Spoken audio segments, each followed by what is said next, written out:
All right, ladies and gentlemen, welcome in. We are live. It's a hot Tuesday night here. I mean, summer is heating up, but it's in the sports world. It is a hot Tuesday night right now on the Remington pod. We'll try to remember. I'm speaking of hot Tuesday nights, chat. We'll try to remember everything that's going on in the sports world right now because, make no mistake, at one point, earlier in the day, the Instagram algorithm, it was all just normal sports news. It was, lottery chat, Cooper Flag, Tatum's down, RIP, playoffs tonight. Hey, we got the games going in the background right now, chat. And then as we got off work, we were just, quick scroll through Instagram, make sure we get any headlines that we missed, just decompress. I don't know how you want to say it, chat. Like, just, you got to hit the gram at least once after work. So we pulled it up, and the algorithm just switched from news to, I don't know, SI Swimsuit must have dropped something today, chat, because it's just very distracting. So we'll try to keep it in line with the sports news in the sports world. Like we said, I don't know, there's game fives, there's Sunny Lee, chat. We'll just try to keep everything straight. There's also, IT's got this Mariah Carey music video on in the background as well, too. So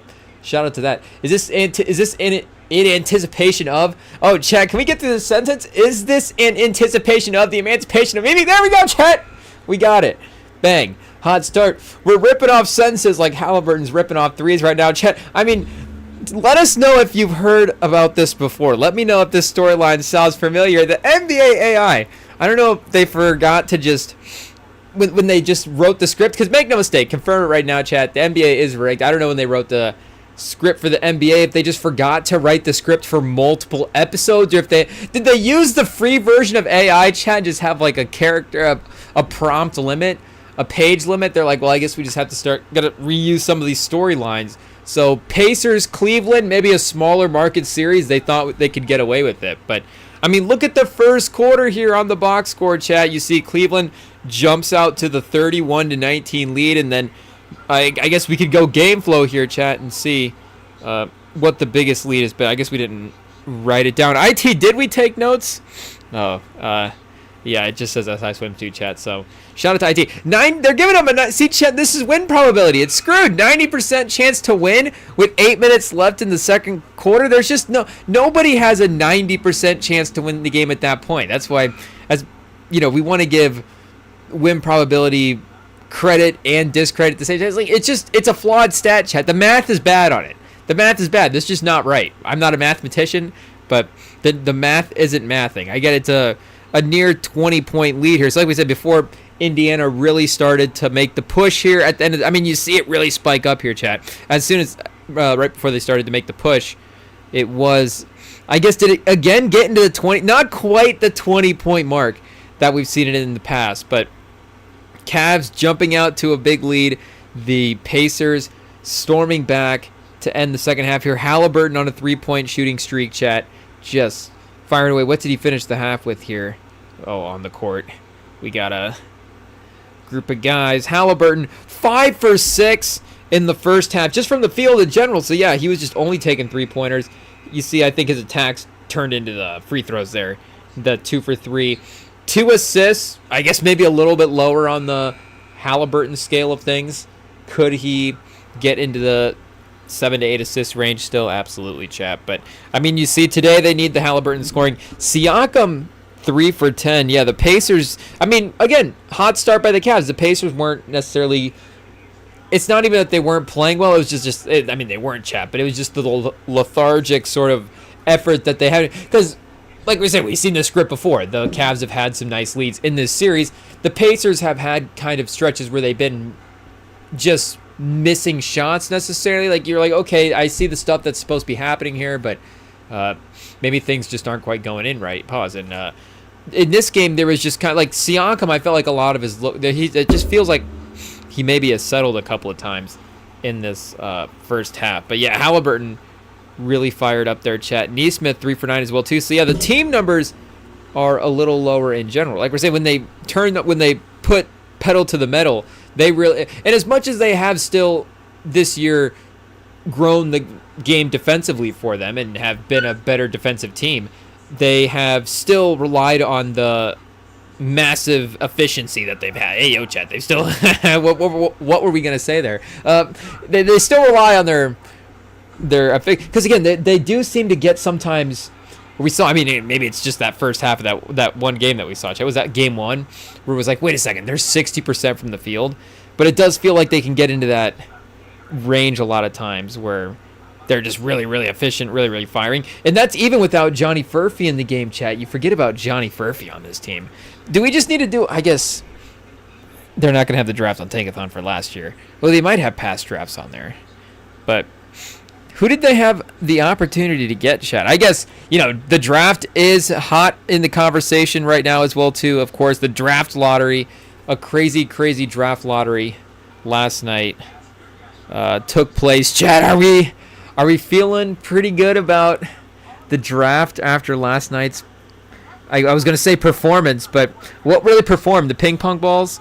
The spinny machine? We were listening to Zach Lowe give his description of the events that happened, because I guess I didn't realize that they had writers and they let people in for the actual lottery, because when they showcase the lottery on TV, of course, it can be branded like nobody knows, chat, but they're talking like they bring the accountant out, and the accountant's got like a bodyguard that follows him onto the stage, and they're like, okay, this one accountant guy's the only guy that he's got like the suitcase handcuffed to his wrist basically, and they parachute him in, and then John Wick's just standing right by him, chat. But it's like this is the only guy on the planet apparently that knows the results to the NBA draft lottery. It's like, okay, there is obviously the NBA is like, it is an important thing, like especially if we're talking dollar values. So it's a pretty big institution, pretty big business. The NBA draft is a pretty big pivot point for those businesses a lot of times, and what their future is going to look like in terms of, again, the revenue that they're going to drive. But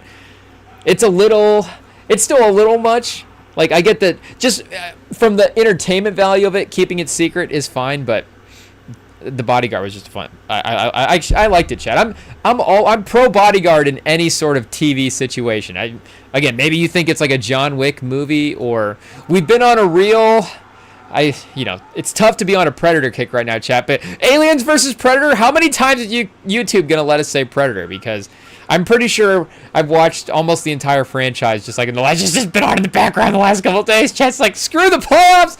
Arnold, get Arnold in the jungle, just fighting aliens. And chat, it's just great stuff. And I mean, like we've said before, the new one as well too, Prey. And I mean, what got us hyped up for this again was the trailer for the new Prey movie that just dropped, which looks fantastic. I want to watch it again. I don't even care if we get copyrighted. I'll just watch it on my own tab and just keep the draft recap in the background, chat, because I am excited. Predator is, again, the alien, chat.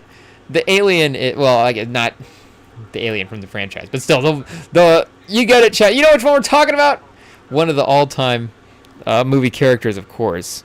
And character is interesting because I guess not a lot of necessarily character, but you do, I mean, of course, over the course of the franchise, learn a lot about the aliens, and I guess maybe a lot more about their habits, but still within their habits, and they're still, you get into seeing some of them where there's more of them like working together in various situations. I don't know, I think there's a little bit of character development for the Predator aliens, chat, for sure, even though maybe they're more like icons than they are like characters. Like Tony Stark's a character, chat, you go on the journey with Tony Stark, but do you go on the journey do you go on the journey with the Predator aliens the same way you do with Tony Stark? I mean, Tony Stark, well, I guess Tony Stark himself maybe in equal movies, because the MCU, of course, way more movies, but the Tony Stark character. Anyways, chat, we're looking for what, Johnny Furphy? Was he a second round pick? Okay, I thought maybe he was a first, or was he 2 years ago? Did Indiana have their first round pick this year, chat? This past draft?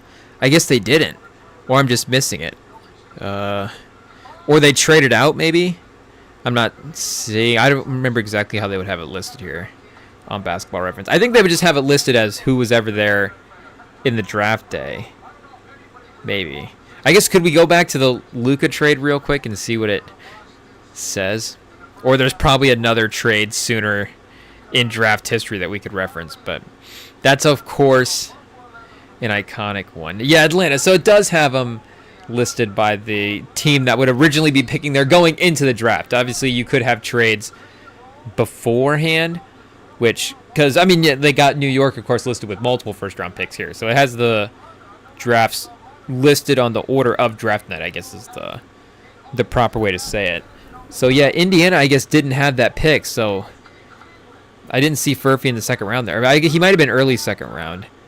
Yes, Strother was their first round pick last year, and they traded him to Denver. What did Indiana get in the Strother deal, chat? I know a question a lot of us non-Indiana fans have been wondering for a long time here. As part of a 4-team deal with Jalen Pickett to the Denver Nuggets, Denver Nuggets traded Maxwell Lewis to the Lakers, traded a 2029 pick to the Denver Nuggets traded a 2029 pick to the Thunder. The Lakers traded Mojave King in cash to the Pacers. The Thunder traded Hunter Tyson and a second-round pick, Kevin McCullough, to the Nuggets. And the Thunder traded a first-round pick, Isaiah Collier, and a 2024 first-round pick to the Pacers. And then it gives you the list of seconds there, chat. Oh, because did Indiana have... Indiana was in the Coulibaly Walker top of the draft. That's right, chat. And then they ended up flipping picks there for... and Ben Shepherd would have been the other first-round pick that they got. Okay, chat. And then Pickett. So, Indiana, lots of capital to work with a couple years ago. You forget about that. And still, their team is good, chat. Halliburton, Siakam. It still worked out. Miles Turner. Yeah, see, Tristan Newton and... Oh, did they trade? Was Furphy drafted by the Raptors? I think that's right, chat. I mean, I think Furphy's doppelganger... Great dick, shout out, pause, but he was drafted by the Raptors, of course. Where's Furphy at, chat? I guess we're just going to have to go straight to Furphy's page. Did he log enough minutes? There we go. He's in here somewhere. 35th pick? Yeah, top of the second round, I thought. I guess I'm just blind, chat. Oh, the Spurs got him! What do you know, chat? What do you know? Shout out. I didn't realize that... maybe we just blocked that out. We're just traumatic. We're like, how did we pick Johnny Furphy? But traded him for cash. Traded him to the Pacers for cash and Juan Nunez. What's happened with Juan Nunez, chat? Where is Juan Nunez on the G League team? Or is he... Maybe he's still in Spain. Maybe he hasn't transferred. Is this a draft and stash guy we have? Chat... We've been slacking on keeping up on the Spurs, I guess, draft and stash potential. Yeah, professional basketball player for FC Barcelona. Chad, are we going to have to watch some highlights? Who is this guy? We traded Johnny Furphy for Juan Nunez. Is FC Barcelona going to copyright strike us? FIBA basketball? Are they going to copyright strike us if we watch... Juan Nunez highlights, chat? Just for a second. Oh, is he a passer? A little point guard, chat? He's got the vision? He can see the floor? Attacks? Defense? I don't know if that was just that one hustle play or if he's a good, switch and defend a guy on the perimeter type guy. Keep the lateral quickness. I don't know if it's there for him or not. Can't really tell from these highlights. TLC player of the game, though, chat. Yes, TCL. Shout out TLC. Anytime we see those letters in any sort of way, it's just automatically what we think of. But the TCL player of the game, I guess that's the same video there, chat. 13 and 7. They don't have an assist number listed for him. But, a bigger guard, it looks like. And... maybe a baseball player as well, too? Who knows? 16-year-old Juan Nunez embarrassing what? Older players? What kind of gym is this, chat? That's a crazy gym. Just straight walls? I mean, it's not the most unique gym in the world, but I just want to know what the opposite side of the court... It looks like it, you obviously got to go have room to play somewhere. But there was one YMCA that I was in one time, and... not that I have like a long list of... I don't have like a map on the wall of all the YMCAs that I've been in. But I was in this one that the ceiling was so... And make no mistake, chat, I do have a bit of a high arcing jump shot. But the ceiling was extra low in this Y. Like very, very low. Like, make no mistake, there was like drawings on the wall. Like preschool kids. Like, I don't think the preschoolers were like one of the other hoop was actually lowered down to 8 foot, so it was only half court, and I was the only person in this gym at this point. So it was like, I mean, make no mistake, Chad, if this gym wasn't used, it's like we probably wouldn't have been allowed in to go play basketball. Just like, you know, it's different time of the day, I guess. But with the, you know, I guess open hours or whatever, but there was just one point where we had to just adjust because our shot just kept scraping the ceiling of this gym, where like the beams on the roof would be down just too low, and it was like, okay, whatever. But and just like walls right on the side, chat, like can't be going in for the driving layups because you're just gonna straight, like the rims on this one too were just straight mounted on the walls. So oh, this one you got the wall right behind, but we're like, okay, maybe some simple jumpers in this arena. It's a good thing there was no game that broke out in that YMCA. Just one every now and then, chat. You know, you gotta stay loose. You can't let the game get too rusty, no matter what location you're at. But okay, whatever. I guess this is the guy we got with that pick. A long history of this second round pick being passed around throughout the league, chat. But I guess the Spurs haven't decided to move him yet. So here we go, chat. The Cavs and the Cavs, I guess, but the Cavs on the brink of elimination as well too, which I guess hasn't quite sunk in. I guess once a team goes down 3-1, of course you start writing their eulogy a little bit. I mean, everybody, and you know, everybody's doing it with the Celtics now for different reasons, of course, because you also have the Tatum injury, and now at this point Tuesday night, not only do we know what it is, he's also had the surgery as well too, I believe, to repair the torn Achilles. So at least at least the recovery process has been at least that's been kickstarted a little bit. But chat, there's no way we have the hiccups right now. That would be a bummer. Wait a second. Chat. Are we gonna be able chat, live hiccups. I don't know if this has ever happened before. Chat, are you going to start dropping in your home remedies? You know, hold your breath, sips of water. Hey, yo, chat. Hey, yo. This is crazy. Are we going to have to throw it a break real quick? This quick? Chat, do we see if we get one of these home remedies to work? Emergency timeout. We'll be right back. Halftime. Whoa.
Okay, chat, that was a close one. The hiccups are gone. Whew! I think there's a first time for everything. So first time hiccups on the Remington pod. Hopefully they're not just lingering in the background and they're ready to strike at any moment. But we'll see. They're chased away for now. And make no mistake, chat, I think the bad signal is up. I think Sam might be joining us in a little bit. So we've got to get ready for him as well, too. I think IT said that maybe the background for when Sam is on is a little bit messed up, chat. So my apologies for having to fix it live. We could have done this in the break, but we had to jump back on because guess what? The second half is also returned. So we can't miss a moment of action, chat. Yeah, why is this so messed up? This is not good, chat. This is not good. This is going to take concentration, unfortunately. But, well, probably not. I just don't know why it is not necessarily working the way that it is. But, we're just going to have to go a different... We got to throw back to break, chat. Oh, well. Hey, how's it going? We're back real quick. Timeout. And then all of a sudden back in. If we could just get the NBA to rig our shows like the lottery, that might be helpful as well too, chat. Let's see here. Oh, wait a second. Big brain working now. Okay, yes. Here we go. I think we might have something in the works that could actually be fixable. This is great, chat. This is great. My bad, but we'll get there, and then when Sam's here, it'll all be worth it. Okay, wait. We might just have to wait for his camera to be live so we could actually see it and then fix it when he jumps on. So there will be a quick fix-it break quick fix-it second, I guess, when Sam jumps on. But yeah, what were we rambling about there, chat? Juan Nunez, maybe the hiccups are just like, stop rambling about Juan Nunez. Who is this guy? Get back on track. There's other more important things to talk about, and I mean, you know, I think a lot of topics that are, of course, in line with what our guy Sam is following as well too. I mean, make no mistake, the leader in Jason Tatum, the leader in Cooper Flag, chat, the expert in all things Cooper Flag and Jason Tatum. So big news, I guess. We'll see if it's good news for his guy Cooper Flag. Is he happy about the Cooper Flag landing in Dallas? Because I think the news is at this point as well that they're not going to trade the number one pick. I like that they've already been that dramatic as well too. I think we get it. Like, Cooper Flag is obviously up there for prospects entering the league on how we'd grade those guys. But for them to just be like, okay, we're not trading. Again, it's like the Luka Doncic thing is there's reasons it's bad. I guess if you just say, okay, you trade Luka Doncic, it's like, okay, that is a little bit surprising, but walk me through it. Like, what happened? Is there a logical reason? Did you shop him? Did you get good value? Did he demand a trade? Like, you know, we can get there, chat, with just the headline of the Mavs trade Luka Doncic for it being, I guess, a somewhat reasonable thing. And same with you could get to the Mavs obviously trade number one pick for it to be reasonable, but they're just like, nope, we're good. We need Cooper Flag. We need the reset of the fan base, and I guess I was gonna say maybe reset of the fan base is correct though. You obviously have a bit of an interesting relationship with the Mavs fans and the Mavericks right now because of the Luka Doncic thing that we mentioned, but is Cooper Flag going to be the type of guy that rewrites that type of thing? Because obviously you do get a player that you do get to hope in again at the end of the day, which is at the end of the guy, you know, it's all at the end of the day, it's all about the guys on the court, field, you know, pitch, whatever you want to say, chat. Like, it's all about the players, of course, more so than it is about the front office guys and the management, all that stuff. But if you're looking at this team, does it get a little where some of these other teams get, and I know the Mavs ownership group just got involved, so is this, like some people have said, you know, the ultimate version of new owner syndrome, where it's this just ultimate crazy move, and it's just the worst version of it that we've ever seen in NBA history. Again, getting Cooper Flag in there, is there a way that now it's like, okay, this is what you don't do as an NBA franchise? Now it's like, as they have their own point of reference, maybe they can make semi-good moves going forward because of that. But at the end of the day, that the front office and the ownership group, and not even, again, Nico Harrison himself, but the people even up at the top, is going to be the thing that is like driving the team and driving, you want to say, the success. I know that players can overcome that as well too. Like we're saying, because the problem is, the Knicks right now are up 3-1 on the Celtics. Looks like, again, because of the Tatum injury, they're probably going to win that as well too. But even before Tatum went down, I mean, who knows what happens in that game? There is a good chance that the Knicks do go on to win this series, though, despite the fact that it's looking much more locked in at this point. But again, the ownership group hasn't changed. Dolan's still the same guy. It's just maybe his role as an owner has changed, but that's part of it. Is like he has realized, or maybe just is more interested in his band or whatever it is, chat. But regardless, just his role in the team and ownership and whatever, it's just different than it was. So again, there is, not to say that it even has resulted in a championship, because we're just talking about them getting out of it. They'll just now be in the conference championship game for the first time with Dolan. So we can't give him too much credit, chat. It's like, finally, the New York team is one of the final 4 teams left in the NBA playoffs. But, chat, sorry. Alicia Keys music video on the screen next. We're in the RMB Pluto channel right now, so Alicia Keys, Mariah Carey. There will be a couple of just spacing off, like, wait a second, what's going on? Oh, wait, there's basketball in the background. But, with the Mavs, is it going to be is Cooper Flag going to be the point of hope that the fans need to get back in the franchise, or is it going to be the point that some of these other, and I think it's the point that Cowboys fans have right now with Jerry Jones, where I don't want to say because I do know Cowboys fans. There are Cowboys fans out there, but like, what kind of how do Cowboys fans even exist in the modern NFL? And again, they're at the games, they're out there, chat. You see the hats, but the Cowboys are, and this point could even be true if they were good, but they are more of a brand than they are like an actual team, or a team that people root for, like, and again, you still have a little bit of the maybe 90s fans and some of the generational fans because of that. And like, I know a guy that, I mean, maybe we need to check in, chat. I don't know if has difference of opinions now, but he's a Cowboys fan, and just in the way that you are a normal not like the bandwagon-y sort of. I guess, do we need to check in on it if he's a Lakers and Yankees fan as well too? But I think he's more of a, it's not like he's out on the other sports, but I think he's more of like a football, baseball, wrestling guy than he is a football, basketball, maybe like a football UFC fan, chat. But so yeah, Cowboys right in the mix. But again, you're just like, okay, that seems like normal football fandom for a Cowboy fan, but it just doesn't seem like a team that has a lot of, and chat, I'm not like, going Stephen A on the Cowboys fans here. It just seems like they've almost ascended out of that being a normal, like the Jerry Jones thing at this point is just too strong. And I know that even his kids and stuff now have a different role in running the team, and the team is in a way kind of well run. Like, they do make some good picks, and they have, I think, in the draft over the last couple of years, eyed some good talent, and maybe they, the running back stuff, and they are not perfect at building a team, chat, but it's not like they're building disastrous teams either. They're building these competent teams, but there is still this thing where it's like, okay, are they going to win? They're probably not going to win a Super Bowl with this. And again, you don't want to write it off because they have won a Super Bowl before, but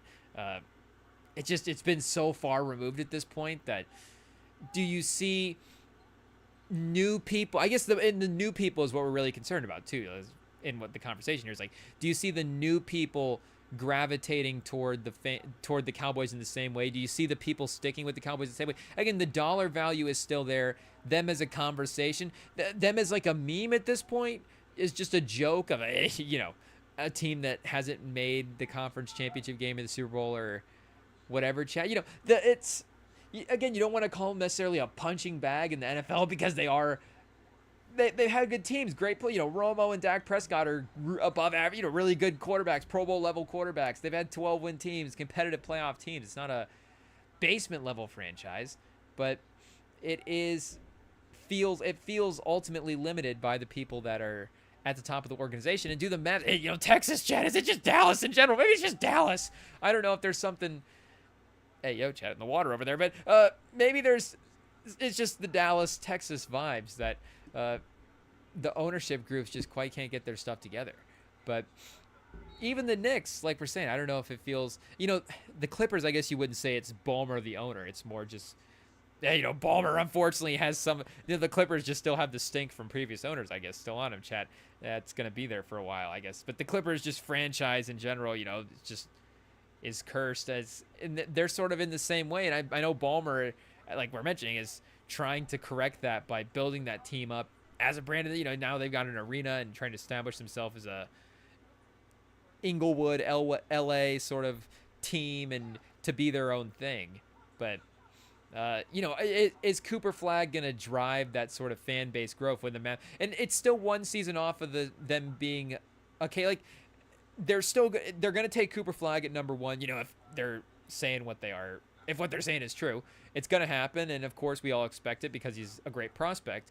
But you're not going to give him credit for this move because it's this insane leap up to this number one pick. Again, Cooper Flag is a sort of obvious guy to take in this number one spot. And they're just, and it's not even been a year, Chad. It's not even been, the draft, it's not even going to be 6 months. It's not even going to be 6 months since they made this Luka Doncic trade. Can we do math? They made the trade in February. The draft's going to be in June. So they still have the sort of crazy franchise label on them. And again, we weren't I get the sort of, I get the whole Luka Doncic thing. It's just like we're just pro Anthony Davis on this pod, chat. So unfortunately, I still go back to the fact that I just will defend Anthony Davis as a player and sort of just block out the fact that he got traded for Luka Doncic. It's like, okay, he's on the Mavs now, so we'll just defend him as a Dallas Mavericks player. And again, maybe it helps this team just maybe doesn't feel like as big of a threat long term to be competing with a team like the San Antonio Spurs, chat. But Davis is again still a top level player in the league. You're gonna get Cooper Flag in there. Who knows what they're able to do with the role guys? Like maybe it is gonna be an interesting, fun group that is just entertaining right away and just a captivating team and all this stuff. But I don't know if and like we've said this with San Antonio as well too. It even goes more so than just being like, hey, is this team a confident franchise? There's very few teams and very few players as well, too, that, of course, and it goes even into the face of the league stuff as well. But, of course, there's different levels to face of the league. You think of a guy like Reggie Miller back in the day for the Pacers, who maybe you would never say was the best player in the league, the face of the league type guy. Of course, he's playing in the league with MJ in the 90s. But that's a guy that was going to drive people to watch the Indiana Pacers and was a guy that was, and again, I don't know if we can speak on the organization of the Pacers at that point. So maybe it is just all, again, down to these players and Cooper Flag can be this guy. But that Pacers team was also kind of successful as well too. So felt like that they maybe were actually doing some decent stuff. I guess we'll just have to go back and watch. I don't know if the 30 for 30 digs into some of the ownership stuff though. For the better. It is obviously, if not the best 30 for 30. I think the Fab Five, it's either that or the Fab Five, chat. Fabulous Five, the Michigan basketball team, 30 for 30. Those are the top two. The Maurice Claret one is obviously really good. And then who's the running back that I'm thinking of? Was it 70s or Dupree, chat? Marcus Dupree, maybe? That 30 for 30 is pretty good. Obviously all the 30 for 30s are amazing, but yeah, Reggie Miller is that type of guy that can be a real driver for captivating audiences in that type of way. And I guess we're not questioning, again, necessarily Cooper Flag's ability as a player to do that, but can his ability as a player overcome what the Mavs franchise and front office is going to be as an obstacle, chat? Because make no mistake, oh boy, they've proven to be quite the group. And I guess, again, this group has even had a short run as well, too. So it's not like this was the group that put the team around Luka Doncic all those years. But if we were looking at the teams that they put around Luka Doncic all those years, it wasn't necessarily the brightest teams, chat. It wasn't necessarily the teams that we would rank up there for top of the league in terms of, all the trade value stuff and having that in place. But can Cooper Flag still be enough of a star player to turn around this Mavs franchise in that type of way? Because you look at the the Wings on the other side, chat, in Dallas, and of course they get the number 1 pick as well too, and they're in a similar spot where it seems like they have kind of an obvious number 1 pick, an obvious star player to take at the top in Paige Beckers, but I don't know if their team again has sort of the same. I mean, and again, we can't necessarily speak on the day-to-day every move that the Dallas organization. So wait, dude, I don't think the Wings guys are the Mavs. I think those are different ownership groups. I could be wrong, but I think they are. But I don't know if they've had this sort of traumatizing fan base move in the same way. And, again, they still have like a Goombawale there and a fun player that is going to be a great star player next to Paige Beckers and has already been a player that people sort of gravitate toward anyways, even though the Wings haven't themselves necessarily been, that successful as a team.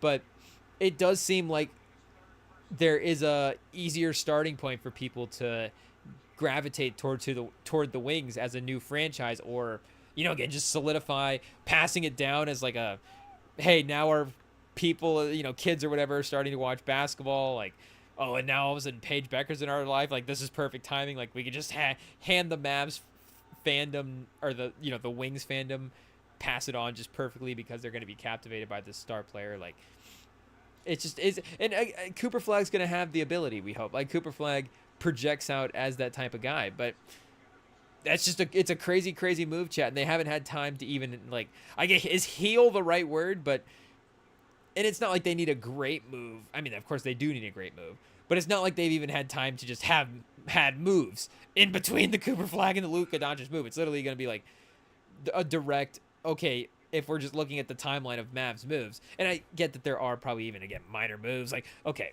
transaction timeline, they converted Brandon Williams' contract into a guarantee or whatever it is, but it's like the real sort of transaction timeline for the franchise is, and Brandon Williams is a good player, so I don't want to say that's not a real move, but the real, the bigger move checkpoints are going to be straight from Luka Doncic to Cooper Flagg, and of course those are going to be checkpoint type of moves anyways, but it's not like they've even had a free agency or off season or whatever to get out of the way. So maybe that's with the way the Mavs franchise was falling off a little bit, maybe it's perfect timing. If they're ever going to be saved, it has to be right now, of course, the season after they traded Luka. But I mean, there's been a lot of talk as well too about the NBA being, I guess, is rigged. I guess rigged is the right word, Chad. I don't know if you want to call it influenced, sort of outcomes preferred. I don't know what titles you want to use, but I mean, we've kind of, obviously, with the karma rankings, have always leaned toward the league being a little, influenced. The league being a little influenced in these outcomes. And I, listening to Rosillo's pod before this, in his open, he was saying that he just, as a side, like, throwaway, just right before he finished up the open, he was like, and I don't believe that the NBA lottery is rigged. And it's like, okay, not necessarily a hot take, but I don't know if it's in the minority at this point, but I would like to hear why at this point that you don't think at least the lottery portion of the NBA is rigged, because it seems like almost any time the league wants you'd almost have to look at it the reverse way and go, okay, when in the lottery has the league not had a favorable outcome to the situation? And again, maybe it's just players and these guys, and if you're a great enough player, you'll just always sort of be able to overcome the situation. But it seems like, and you think a guy like Kyrie going to Cleveland, like ultimately that type of move is able to work because LeBron ends up there and because they're able to, build the championship around the team for him as the star player. But the Kyrie actual move itself is like, him going to Cleveland is a reward because he's a really great player. But has there been a time where, is Kyrie going to another team like a disastrous move? But it seems like every time they've needed a particular outcome to happen, it has always happened. And for especially this run that we're in right now, like I can't imagine, going, I mean, again, the lottery's only been around since 85, so it's not like it has quite the history of the entire NBA to go back and look through. But, it even misses the Jordan Hakeem year by one. So maybe we're kind of lucky it worked out that way. And it almost feels a little bit lottery-ish too, which is the chaos. And the chaos of the picking is always just going to be wild as well. So it's never going to matter. Chat, the pace on a little 17-2 run right now. 71-65. Cavs fans are, start zipping up the bags, chat. Yikes. Yikes. Season over for Cleveland in less than a quarter. We shall see. We shall see. But with what were we saying about the lottery? Oh, with it being rigged, that this run, especially these last 3 years, really does feel very influenced and very outcome that all the outcomes have been in favor of what the league has wanted, because Wemby to the Spurs, and then again, even last year's lottery, like, it doesn't feel like there's a super big winner at the top of the draft, and it feels like I guess maybe the better way to say it is, like, it feels like the town's a little more spaced out at the top of or a little more even at the top of the draft, where the number 1 pick is not as important because the depth of the talent is a little more even than it has been in the past. But you finally get a team like Atlanta, who has never won the lottery before, just jumping up in this random draft. And it's like, okay, if this is the draft they're going to win, then just this random one is totally fine. And then the next year, another team also wins the lottery. That's just a super low odds team, but also just had this crazy move and needs a franchise reset in this way. It's like, okay, the lottery portion of it is obviously, I think at this point, a little bit funny, chat. Something's off. Oh, wait a second. Chat. Here we go. Bum. Sam is in the chat. Oh, wait a second. That's right. We got to take a quick break because I got to fix these graphics. So we'll be back in just a second, chat. Hold on. Sam's here. We'll be back.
I mean, I will say the first thing in my algorithm was actually the Dallas thing because I will say it is sad that, obviously Tatum is hurt. You know, news coming out today, shout out to, the Celtics for saying, he will have a he had a surgery Surgery's today. done. Yeah. Hopefully full recovery.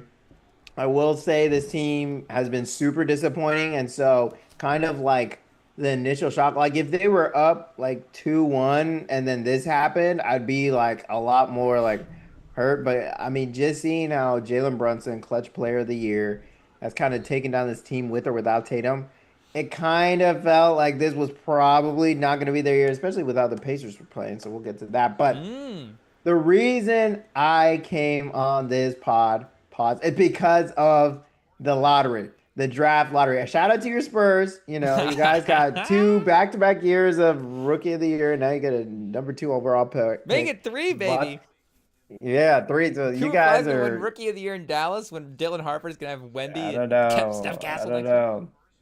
But shout out to y'all. Y'all are having a good time. But for Dallas to win the draft lottery is so egregious for the NBA because it's a lose-lose. There's no situation you win. So say it is actually rigged. Let's go with the quicker solution. Say it's not rigged. Why would you allow this to happen? Tell them to run it back. Tell them to re-roll it. I don't care. You cannot have Dallas win the lottery. Such malfeasance by Nico Harrison to get rid of their super great, a superstar, Hall of Famer, and you're like, let's let you try again with Cooper Flag. And, is it actually a good spot for Cooper Flag? Probably. I mean, you have Kyrie, who's a ball handler. Mm-hmm. You have like a rim protector and AD. Like the team actually could be kind of good. And it is a good spot for him. You have expectations. He's not in like Washington and stuff. But it's just the point that, even the GOAT made Julius Irving to the New York, Derrick Rose to Chicago, LeBron to Duke. When you have kind of a crisis for the league or they just need, something to really kind of grab the spotlight again. We've seen them do it through the lottery. And for Cooper Flag to go to the Mavs with 1.8 chance. I mean, I don't know if I think I saw something where like Adam Silver said like, how could he be chosen? It was only 1.8 chance. It's like, bro, come on, like, come on. You're Mm-hmm. you're the one. You're like at the casino being like, oh yeah, how could you have lost? It's, Yeah. you dude, you own the machines. Like, what are you talking about? But and then also, I was hearing some Chicago Bulls fan, and they're heartbroken because they were a coin flip, and they could have had the I saw Mavs that. chance of 1.8. And then there's But if awful it's rigged, the Mavs are announcing. winning if they're the 11 They're or the winning 12, so that doesn't regardless. matter. I It's the don't Bulls know how fans are you're gonna screwed be. anyways. There was The so Bulls I don't fans know. should have It traded Matisse for was their best ridiculous. player. It's dog. I don't know if you've seen Kenny, the Bulls fan, but he like was like this was No, I the haven't. worst thing, even worse than Derrick Rose going down. I'm like, all right, like let's Whoa, breathe. whoa! A Bulls I fan was said that like, Kenny's not that big of I a Bulls know, fan. I know, Jesus, no, Derrick he's Rose. legit. He's legit. He can tell you the whole 2011 starting roster or something. But Oh wait, do you anyway, know Kenny? yeah, well, I don't know him personally, but he's on Bleacher Report. He's kind of a Oh, okay. Shout out yeah, Kenny. he's like a legit guy, yeah, but he's just I don't know what the heck he was saying with that. But all that to say, I was late to the pot because the NBA was trying to hold me back. They're trying to censor me. No, but honestly, I think this clearly shows that Dallas is probably going to Vegas at some point. I wouldn't be surprised. Yeah. You know, and it's just like you don't want to be a conspiracy theorist and then stuff like this happens. So, I mean, Rem, what was your reaction when you saw the team making the dumbest move in the league, only sending them to the Lakers, Luca, Mm-hmm. and now they get a second chance with Cooper Flag. What was your reaction, and just like in terms of like how this could actually like really impact the league go moving forward? Well, the Vegas part of it was actually, I thought of that very early on because I was thinking, Dallas fans, the initial reaction, of course, with all this stuff is going to be they're at least going to have a chance to have a little bit more hope now that they have this new star player to rely on. But it's like, okay, if we're speaking, I get the Mavs these fan bases are a little bit more national than just the cities that they're in, especially these bigger Yeah. teams like Dallas. But if we're thinking about the people in Dallas in general, my initial reaction was like maybe the Dallas people don't have the hope, and then I don't want to just like crush their pick right away. But like you're saying, if that Vegas thing is a real possibility, like this could be a little Durant to Seattle kind of pick where Cooper Mm. Flag goes to Dallas for like 1 or 2 years, and all of a sudden this franchise is in a different team. And I think if they move, I kind of think Dallas would keep the history in Dallas, right? Because I would assume that Dallas gets an expansion team at that point. Like they're not going to take basketball out of Dallas, but who knows? They took it out of Seattle, so maybe they just have it Exactly. yanked out of these one of the, it's like the punishment or something for trading Luka Who Doncic knows? again. But uh, I wasn't all that surprised that the Mavs did win it actually, because like I said, I've kind of actually leaned more to the side that it is rigged and or at least influenced in a way. I don't know what the proper way to say it is, but I was thinking it would be either and I didn't even want to consider the Spurs because we've won and done successful in the last couple of drafts, so I didn't think the league would necessarily need to Yeah. favor us in that type of way.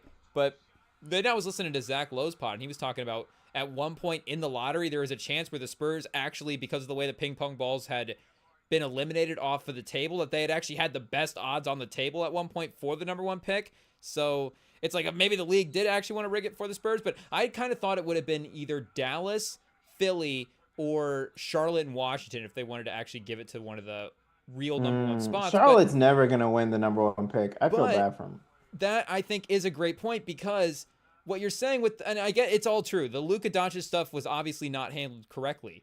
But if we're just going, comparing it to all these other franchises, like what have these other franchises done so successfully as well that they deserve the number one pick? And I'm not, again, like they all have great young players that we like watching, and they all haven't necessarily made that disastrous of a move, but they all haven't necessarily had Luka Doncic either as well. But have the Jazz and the Hornets and the Wizards, like you're saying, been as a team more competent, proven themselves a better situation for Cooper Flag? Like I get the Luka thing was not good, but is it these other teams are so much better? And I'm not a big fan of the Mavs ownership group either. Like I do think it would be Yeah. more toward the bottom. But do you think the whole situation itself is way worse than these other teams?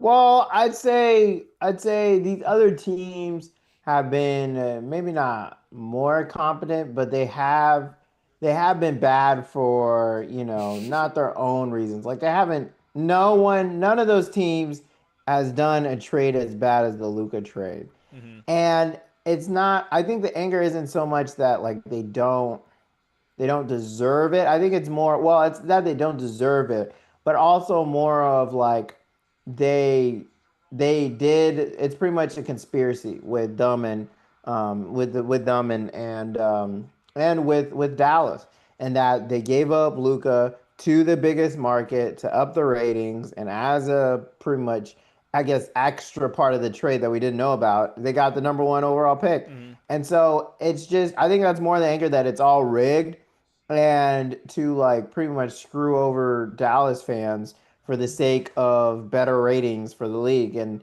ratings that didn't carry far into the playoffs because they were out in the first round. And I saw a stat today like Luca has only had one dunk all this past year, and like he had like 25 in his rookie year. So the lift isn't mm. as high as before, but I just it's just for me, I was just more stunned of like, wow, this league is really rigged. Like the Yeah. lottery is really rigged. Like there's a little bit of like maybe not, but like 1.8 in the same year after you get Luka, like come on. Come on. And so and you see, and I think there's just someone in the front off in the NBA head office that likes messing with the Hornets because they're always just outside of the good players. Mm-hmm. The great, like now they're at number four. But yeah, I mean, when you look at the Jazz, like, yeah, they've been tanking as well. Um, and the Hornets and all these other teams, but none of them did a trade as bad as Luca's, and none of them are rumored to go to Vegas. And, it's just the timing of it is too perfect for it not to be some conspiracy, some collusion is going on, and I just know Dallas is the fans are just the trade was so unexplainable that this lottery gives a reason. It's like, okay, now we know what's wrong. Now we know who to be mad at. And yeah, we'll see how long it lasts. I don't know if it'll last that long in terms of anger, not much people can do, but I do think, there is a lot of trust lost in just the institution of the NBA as a whole, just in terms of it being like a lottery or it not trying to just save itself. And it's like, okay, is this more closer to WWE than a real sport? Like, what's going on? Well, I think unfortunately you're talking to one of the few guys that would actually be okay with the league being rigged because make no mistake, it's benefited the Spurs a couple of times, including this Oh year. my They've got the gosh. second pick, so I kind of hope it stays rigged in these fashions. But I think it's also interesting to have this lottery that, again, I don't know if we even call it the most rigged lottery or most insane lottery or whatever, but it does feel like a real tipping point lottery for the way the dynamic is going to be going forward in terms of the trust of the league in this type of stuff. But to have this lottery in this year in conjunction with this playoffs, where yes, like I'm with you. The lottery I think is, I could get on board with it being 100% rigged to 51% rigged. Like I could get in anywhere that range, but the games themselves are clearly still at this point. There's still some non-riggedness going. Like, there's still some realness in Oh, the some of games. those foul calls. Foul, sometimes when the refs get into it, Yeah, for sure, for sure. But the Sometimes. results themselves still bear out in a way where, I mean, Boston and again they have the injury. Boston's gonna lose. I mean, to a New York team, but Minnesota might be in the NBA Finals. Indiana might be in the NBA Finals. Cleveland might be in the NBA Finals without LeBron. So in some ways, the greater sport is still in the play on the court. I think can still be real compared to where, like you're saying, the WWE, it's like the sport is a scripted sport. Like basketball and, scripted basketball. I guess that's what the Globetrotters is, so it wouldn't be that great. But the games themselves are still real basketball. And at the end of the day, like the fans, that's what I just want to watch. I just want to watch real basketball games. And yes, I mean, all the competitive stuff is going to set yourself up for the best product of that. But as long as the games themselves can still have a little bit of, as they can just be left alone a little bit. The business stuff, I'm okay. I'm okay if they want to dabble in. Get AI in on the draft lottery. I'm all in. I'm dead. Get out of here. That's crazy. No, Wemby, it keeps Anyway, giving AI keeps saying Wemby to the Spurs. So we've gotten Duncan and we'll David see. Robinson and We'll Wembenyama see. because the league is Are rigged. you ready for Giannis? Kind of. I'm already delusional. I kind of think because last or a couple years ago when the Wemby lottery was approaching, did have Yeah. this delusional feeling that we were gonna get that number one pick. Like I had kind of a, Mm. I wasn't even really that. I mean, I was nervous by the time it was happening, but going into it, I wasn't even that nervous because like the league is rigged. We're gonna get Wembenyama. They want Wembenyama to the Spurs, and I kind of think the league wants Wembenyama, or I think they want Giannis on the Spurs as well, paired with Wembenyama. I think us, of course, jumping up to number two absolutely has something to do with that as well, at least giving us the But is that ability enough? to do that. I mean, it's a piece, and I think why they would need to jump us up that high is because as much as these future first round picks are great in theory, again, it's a lot of theory and with the protections and sometimes with just records and how teams built out, sometimes these picks can be, in the 20s and the 14s. You just don't know. You just got this vague sort of future first round pick that you hope turns into something. But Yeah. at least this pick has a number of like number two. And we know who the guys are going to be in that range. We know it's probably Dylan Harper. Like, at least that piece and that pick itself is set in stone. Where you're like, okay, these first round picks, and yeah, this one's the number two. And I guess even this other one that they have this next year is or this year as well, too, is the 14th pick. So we have two this year with the Yeah. number already Do you have attached to it. any untouchables besides Wemby? Oh, Castle? I mean, Castle, I think, has to be untouchable as Is well, too. Castle an untouchable, I really? think so. If they're like, we can only do Castle, Vassell, Clendon, and the second, Kelvin. Well, again, I think I'm also as I'm a degenerate Giannis fan. Giannis might be on my first team, like non all Spurs. He's not. It's not even an an almost. He is on my first team, all favorite non-Spurs guys in the league right now. So there's just no way I wouldn't want him on the team. But in a realistic basketball sense, with the bigger picture of what Castle could mean to the team, what he is Wow. on the You'd contract say now, no it's because of tough. the I'm castle. not saying I would say no, but Wow. I would. I. What's Giannis's contract? The problem is we can't let I OKC mean, get him. that's the point. Is that I don't think you have a competitive package. I mean, period. But especially if you don't put in Castle, What about Fox? when you compare it to, oh, you trade back Fox? Bro, we're talking I about don't know, Giannis. but I mean, I We're guess, talking about Giannis. See you later, I Fox. guess I'm you driving to the could. airport. So you do. Oh my gosh, Fox, Clinton, Fox, Keldon, Vassell, Vassell, Fox, Vassell. That's better than Jalen Green and yes, whatever the heck they can and give. Dylan Harper. And again, we have the number 2 pick. I Dylan mean, Chet Harper. Holmgren, Chet Holmgren would be. Hey now, hey now. That's the main question. Is Chet Holmgren? I don't know. Oh no, you're saying Sam Presti's gonna drag Chet to Vormir and throw him over the edge to get Giannis as the Soul Stone? Pretty much. Pretty much. Imagine he's already had 2 injuries. That's what some Bill Simmons brings up, but it is true. He's already had 2 serious injuries, The so I don't. the weird thing, the one thing that may benefit the Spurs in this way is the fact that Chet and Jalen Williams are still on rookie deals.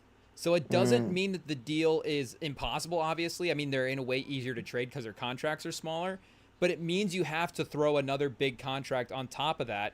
And yeah. their only other bigger contracts right now are, I mean, they have Shea at 30. So I guess Chet right now has a team option this year for 13.7 million, and Jalen Williams is under contract, the team option as well too for 6.5. So they're going to obviously get paid more in the future. And I guess the thing could be, would the teams opt out? Could they opt here? Let me go to the SPO track real quick. Like, could you opt Okay. out? While you look, I have a trade to throw at you because I'm looking at a team right now that's down 3-1, Oh, losing to the Pacers, and they got a lot of pieces on their team, but only one superstar. Could the Cavs pull it off? so I Throw don't in. think they can. I actually don't think they Oh, they're. can, because I was looking at this. Here, let me go to their team real quick, because they're a second apron team, so they would have to do a 1-for-1, Mm, and they don't have a contract that aligns, wow, they're a unfortunately. second apron team. That's crazy. Yeah. Let me see who the second apron. Just because they have a lot of guys on mid, like Mitchell's 46, Garland's 39, Mobley's 38, Hunter's 23, Jared Allen's 20, Struce is 16, and Okoro's 11. So they just got a lot of guys in the books. That's So crazy. unfortunately, like Giannis is at 54, so they would have to have somebody to be able. Here, let me go Mitchell for Giannis. Let me see. I'm seeing. It looks like. I don't know. I'm on SPO track. I know Boston, Minnesota, and Phoenix are above the second apron. Cleveland. They're saying they're below the first apron as well as the second. Oh yeah, here, let me pull it up as well and Yeah, see what they're we got. 15th. Because I was just I looking guess at that's it. this I year. was Let just me looking at it look on the trade machine. next year. So if SPOTrack corrects it, then maybe it Oh, is so this year. next year they're above the second apron. Oh yeah, yeah, yeah. I gotcha. Yeah, Yeah, for sure. yeah. So And it's because probably yeah, when that Garland extension kicks in, right? He got an hmm extension. Yeah. in the trade machine I'm looking at is updated for the off season. So yeah, Oh, okay, okay, that would that makes align sense. good. So Mitchell, if you went Yeah. Mitchell for Giannis Yeah, straight up, Garland 39 mil. Gee. just the highest contracts, it would be you'd have to they're 7 million uh over. Giannis is $7 million too much for them to make the Over trade. anyone? For them to make the trade to the Cavs. For them and Mobley? Them and Mobley. That's Yeah. big. So that wouldn't be That's able tough. to work. But for the Thunder, oh yeah, for the Thunder, I was gonna look up their team option thing real quick and see what they had How going crazy on is it though that the Cavs might get eliminated tonight? tonight. I mean, you got to give them some, you got to give them a little bit of hope. This game is still kind of close. 4 points, 6, 7 minutes left. 5 points, 7 minutes. Do you agree they're the new Atlanta Hawks? I mean, are they just a couple more? They had four more wins than that 60 win overall team. They did, and I do think that they have more upside than that team as well too. I mean, if we Yeah. just went player for player, I guess Mobley for Horford is a good comparison, but Mitchell, I guess anybody versus Horford is interesting because if you were saying who has accomplished more in the playoffs as well, Mitchell has had some better individual scoring performances, obviously, but Horford's been an impactful guy in a Celtics team that ended up winning the title. So he maybe has accomplished some more stuff, but it does feel like that they still have a little bit more playoff upside than what that Hawks team was able to accomplish. Yeah, they definitely have. Well, also LeBron's not around in his prime, so Yeah, but even that still, helps. I think that Hawks team, like, I don't think we would they have gotten past. I guess I'd have to go back and look at who they won over in the playoff series against, and they might have gotten some good Yeah. wins, but. If they had played like the Raptors versus DeRozan and Lowry, that also that would have been a battle. That would have been like a 7-game series. They're not cleaning up against any team in the East, which is not again like maybe a downside thing. You have to Yeah, be a historic but I team, but mean, the Craptors though, the ones who got swept like multiple years in a row as well by LeBron, like, you but know. that's what I'm saying. I don't think we'd have that confidence for them. I guess we wouldn't necessarily have confidence in like of Cleveland over New York or I guess even Indiana or Boston as well too. But and they're just a little bit younger. Like it felt like that team we were kind of seeing them at the peak of their powers versus Mitchell might be at the peak of his powers, but Mobley of course is going to hopefully level up as a player. Garland, who knows, that could be a piece going Yeah, forward level or up he even gets better more as well. over level up more over defensive player of the year. But offensively, Yeah, we'll see. We'll see. I don't know. I think it Ty is. I Jerome. mean, it's weird. Like everyone, all in the semifinal, it's been like all over the place. So it's weird to be like, this is really disappointing. And I don't think it is. I think a lot of people thought the Pacers last year it was a fluke, but they just have too many options. They have too many players who are used to being a number one option, but are like don't really have any egos. What it seems like, and so they have a lot of players who can create their own shot. And it does remind me a lot of the Raptors. I mean, Spicy P was his own, pretty much number one option on a title team for a little bit. Not a title team, second option on a title team. For a while it was a number one option on that team before Kawhi got there. And then you look at like Nemhard, at Gonzaga, I think, right? Or wherever he was There at, was a but he was, Nemhard at Gonzaga. I don't know if it was him though. yeah, my brother, he's used to having the ball a lot. Donovan Mitchell, he's okay with having the ball in his hands. Like they're all comfortable with the ball in their hands. And Miles Turner too. I mean, he's kind of a veteran at this point. Um, and he's mentally tough. They've been trying to trade him for who knows how many years. And that's all topped by the Iowa boy, USA team guy. Do we get Um, to claim him as a state? yeah, what do you mean? Well, because Is he he just not? I don't think Halliburton's like from here. Yeah. I think he just went to college Uh, at state. yeah. So I don't know how that worked. But we were at B Close Dubs. enough. We were at a B Dubs the other Saturday night, and they had like the athlete jerseys for Iowa on the wall. So they had Yeah. Caitlin Clark, Keegan Murray, and Cooper DeJean, Nice. which is kind of Caitlin Clark and Cooper DeJean, like Iowa athletes. We're kind of starting to get some first team all athletes there. But they did Okay, also the have a Iowa Halliburton State alum jersey. who just got a steal in the and one. He's cooking right now. No, I'm just saying. But Hey, if we get to claim Halliburton, I guess we'll claim him. I'm just saying. I don't even think Cooper DeJean is technically born in Iowa. I think he's an Illinois yeah, kid. yeah, it's the same thing. No, I I will like say the it's an the homegrown Tristan Wirfs, no shoot, Mount Vernon. man. That's a for real. Shout out Mount Vernon, man. We used to run against them for cross country. Yeah, they got some runners. Yeah, they got some runners. They got some runners. But I shout out to Tyrese. I mean, I think I feel like he's taking down the Cavs single handedly, and I mean, he just I blocked don't Ty know. Jerome. It's insane. And I saw the WWE clip of Tyrese and Jalen Brunson staring each other down, and that might be what it is in the conference final. I mean, it is Was the pretty much. NBA sneak previewing the Eastern That's Conference what they say. championship The game? script, man. The script. They The previewed script. it And in that. WWE. But I mean, this is. I guess. Is this one of the worst most exciting but worst playoffs for the NBA or stretches of the NBA because not only do you tell the fans that the regular season doesn't matter with all these seeds getting upsetted? You're talking about LeBron all year and he gets knocked out in the first round. I mean, Jokic thankfully will be moving on, hopefully, past. But then you're talking about how SGA is the MVP this whole time and then he gets beat by the real MVP. And you have all these teams with all these wins who are in trouble, and then you have a lottery that essentially tells all these tanking teams, these teams that have been struggling, have been, trying their best to get better, and you pretty much give them the middle finger by giving the number one pick to a team that made the worst decision this century, this ever. I mean, I guess it's just more and more. It just feels like, you already have the ratings down, and we're on a path to have an Indiana Minnesota finals. Like, imagine the ratings on that, man. Like, I don't, Ant is cool and all, like, and I know he'll bring in people, but it's just it's I think this is probably some of the most entertaining basketball we've seen in a long time, and the rise of new stars, which I'm happy about.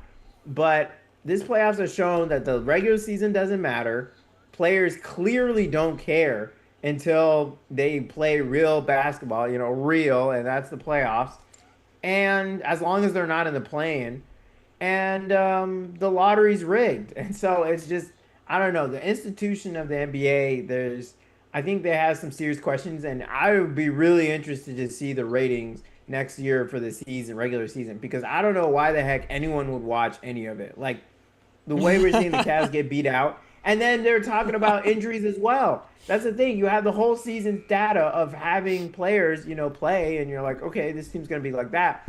And then we have like 5, 6 significant injuries when it used to be just like one or two. Now we have like a good number, a starting lineup of guys getting hurt or being out for a bit or being banged up that significantly changed the playoffs. So all that to say, the playoffs in their own are a different being. They're differently officiated even. Like even the league makes a difference. So all that to say, this playoffs has just shown more of that the regular season doesn't matter, where the league gets a lot of their money and is just further hurting their product, and that the NBA lottery doesn't matter, and that it's just all rigged, which is further hurting their product. So I don't know. The league, it's been a rough, in my opinion, I think it's actually been a pretty rough couple of weeks for the league long term. Short term, it's been really fun. But long term, I think there's been a lot of trust and need to watch basketball in the regular season eroded even more than it already was.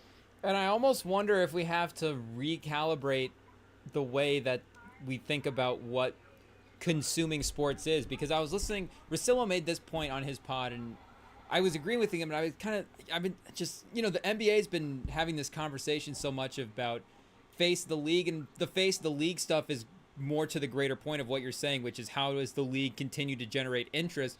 And I think the league a couple years ago was at a point, and I guess I don't even know if we need to like relitigate what happened. I don't know if like the Maury thing was a turning point actually, like for what the league happened internationally or whatnot. But the league did feel like a point where it was like, okay, we have a chance to kind of be something special here. Like there's an international thing catching on, and there's like a weird balance of that with the way that the NFL looks like it's trending with the concussions. That I'm not saying we're going to overtake the NFL here, but we're really going to solidify our spot as the number two. And now it's to the point where, like, how does the NBA not keep its head above the water, but how does it look like the same respectable institution that it has over the past couple of years? And I mean, the NFL is just such a interesting organization to compare all these to, because there's so much dynamics about how the league is running all this stuff, and we need to make the season shorter, and we need to do, and the NFL is like going the complete opposite. The NFL is like spreading the games out. The NFL is adding more games. The NFL, even as an ownership group, is like the most hated ownership group. It's one of the most just chaotic front offices, and one of the most just like, we don't trust them. We don't agree with anything they do. We don't know if they care about the actual safety of the game, and yet they're still able to be the number one sport.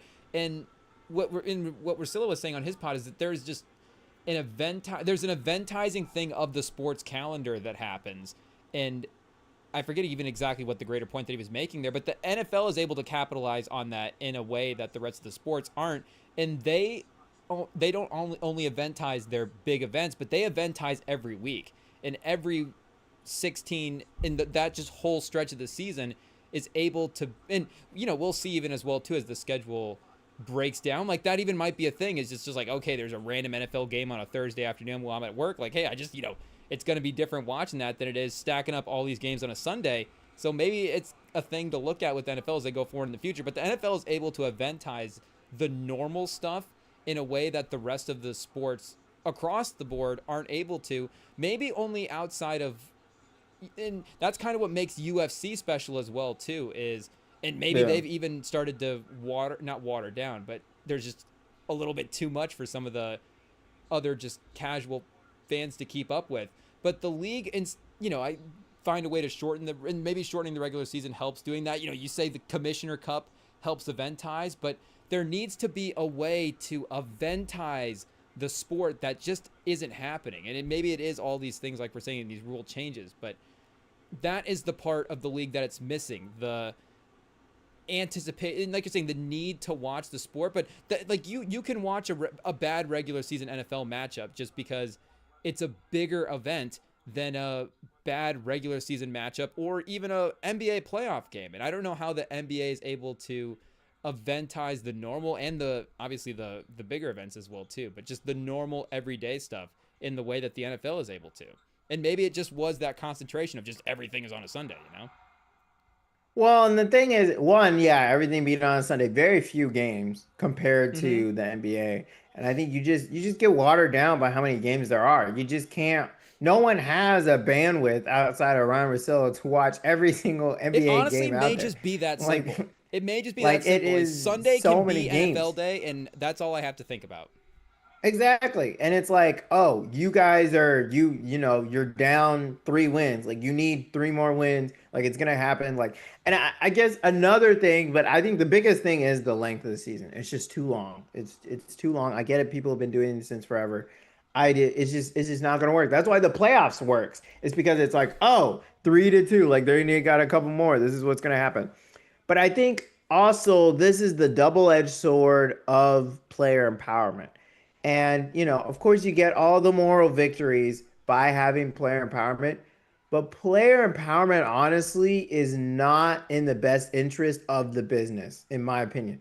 And you see it because when the league is promoting things, promoting stuff going on, they focus on the player, the NBA does. And while you compare it to the NFL, and they focus more on the team, and there's still like, and it's obviously NFL is more of a team sport than basketball inherently. So it's, there is like inherent reasons why it is easier or why those ways lean that way. But, when you look at these playoff matchups, we're not looking at like the Cavs versus the Pacers. We're looking at Tyrese Halliburton versus, Donovan Mitchell. You're looking at these players. And so the NBA in the past has banked on these great all-time players. They banked on Jordan. They banked on Larry Bird. They banked on Magic. They banked on, LeBron for so long, LeBron and Curry. And so that's why whenever those guys show up, because they've been hyped up for so long since time immemorial, people see them, they're just like, oh my gosh.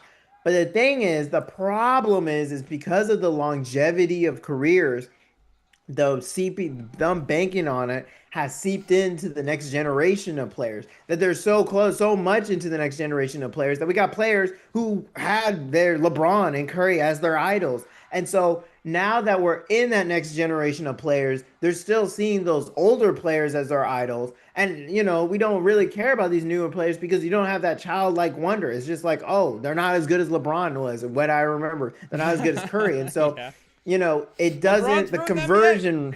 the conversion rate doesn't work as well when it's 20 years instead of 10. Because it used to be like a decade. You usually get like 5, 6 years. You have a good stretch in there, and then it's on to the next player. And because of the longevity, we're having, great player eras run into each other. And I think that's why we have like, what are the 2010s? Whose era is it? Like, it's just, there's so many great players that it's tough for the league to really bank on one, which is why they're having struggles of having face of the league.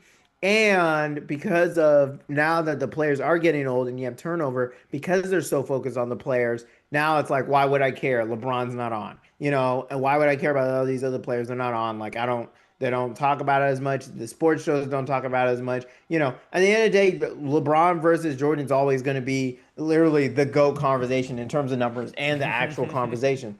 But when you look at the NFL, like that's where you see more of the turnover. There's still like Tom Brady was an anomaly, but there's still like eras, like currently we are in the Mahomes era, but we had the Brady era for a while, and then you kind of can see quarterbacks against each other. But essentially, it is still whole teams, and the importance of division also makes it like the different divisions also makes like each win matter more. It's easier to talk about the division rivalries and stuff. Like no one cares about division rivalries in basketball. Like, yeah, sure, you may play a team a couple times, but they just, I think the best thing they could probably do is put it into a top 16 that you have to do a top 16. We have too many bad East teams getting in. Just put it into a top 16, get rid of conferences because everyone's going out west, Wait, though, real and quick on all the stuff you make the just games, make it 60 games. on all the stuff you just said, do you think that that stuff though, those conversations about those sort of basketball conversations like you were talking about with the legacies and stuff, do you think that stuff actually matters for it being a good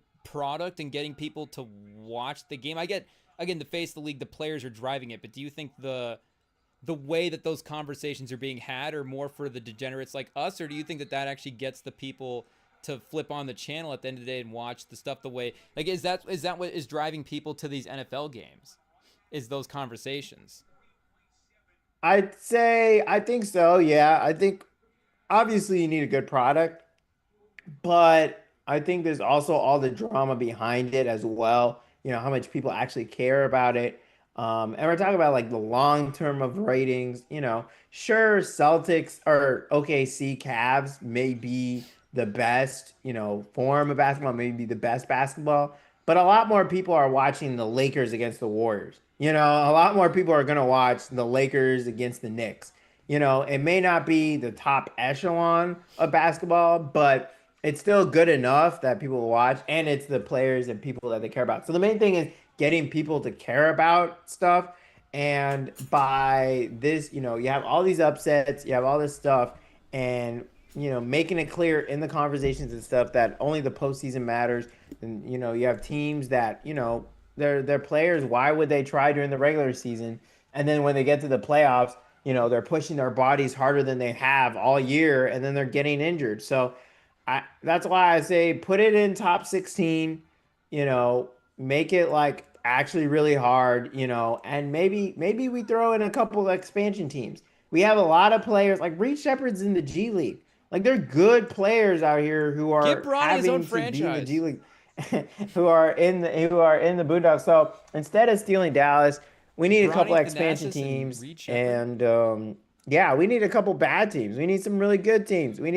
I think obviously the second apron is nice for evening out the league, but it also has the inverse of, not having super teams. And guess when the league was really good during our lifetime? Was during 2016 with a super team. So, Mm-hmm. as much as the owners may not like a super team, it is what people, draw to when there is something dominant going on. And while, there may be some dominant stuff in terms of, Cleveland and other stuff, as we can see, it doesn't matter when the pressure is on. So you don't think the NBA should go to like a 4 day a week schedule, like a Saturday, Sunday, Tuesday, Thursday, and just I try think they to just need to get to get more less total focused? games. Should they go like 50 games? 50, 60 games? 50 games? Do we lose the Commissioner's Cup? No, keep it. Keep the Commissioner's Cup. 50 Make it games. even worth more. Yeah. I'm in. Man. I'm Also, the Cleveland Cavaliers have officially been bye eliminated. bye Cleveland. First time in 10 years, well, 10, 11 years for the Pacers to go to back conference finals. So, shout out. With That's right. Paul They would have gone George, back to back with Paul George, a team that 2013, always is just 2014. right on the edge. Pause. They just are Yeah. always right in the middle Roy of the. Herbert. Yeah, the Roy Hibbert team, Reggie Miller in a couple Yeah. of conference championship games. Maybe this is the breakthrough team with Halliburton this year, but I think, even the Pacers, like, just because they're a small market team and maybe not a standard team that you would think drives interest, like, I think people would sit down just to watch basketball if it was more focused in the same. Like, I mean, is Kansas City a big market team? Like, they're a big market team now because they're good. But is Kansas City like Yeah. a big market? It's still. Well, no, but that was because of just drafting and being a good team in general, But that's what I'm saying. of Is that having a can really smart happen? front office. That can happen for any of these teams. I think in the NBA as well too. It's a way that, like you're saying, there needs to be a way to get people to care about sitting, and that's obviously the conversation. But Yeah. I don't know how they eventize it in the same way that the NFL does. And and maybe, and like I was saying as well too, maybe the NFL schedule will face problems with becoming watered down as they start to break the If games they add across. more games, Yeah, yeah, as they we'll start to see. get in just like the random Wednesday, Tuesday, Thursday international. Like, as much as I love just waking up and watching football all day on a Sunday, when they add that international game in there, it is a little like, okay, I'm not as necessarily thinking I need to tune into that game. It's always usually never a great game as well too, but you're like, I'm getting the full Yeah. slate of games still in the early, late, the Sunday, that standard 3 window game, still going to get all the football highlight action. And maybe I'm not as a degenerate as I thought. Like, maybe I need a little bit of my morning. Like, even that sort of variance off of the normal football schedule, and you start to be like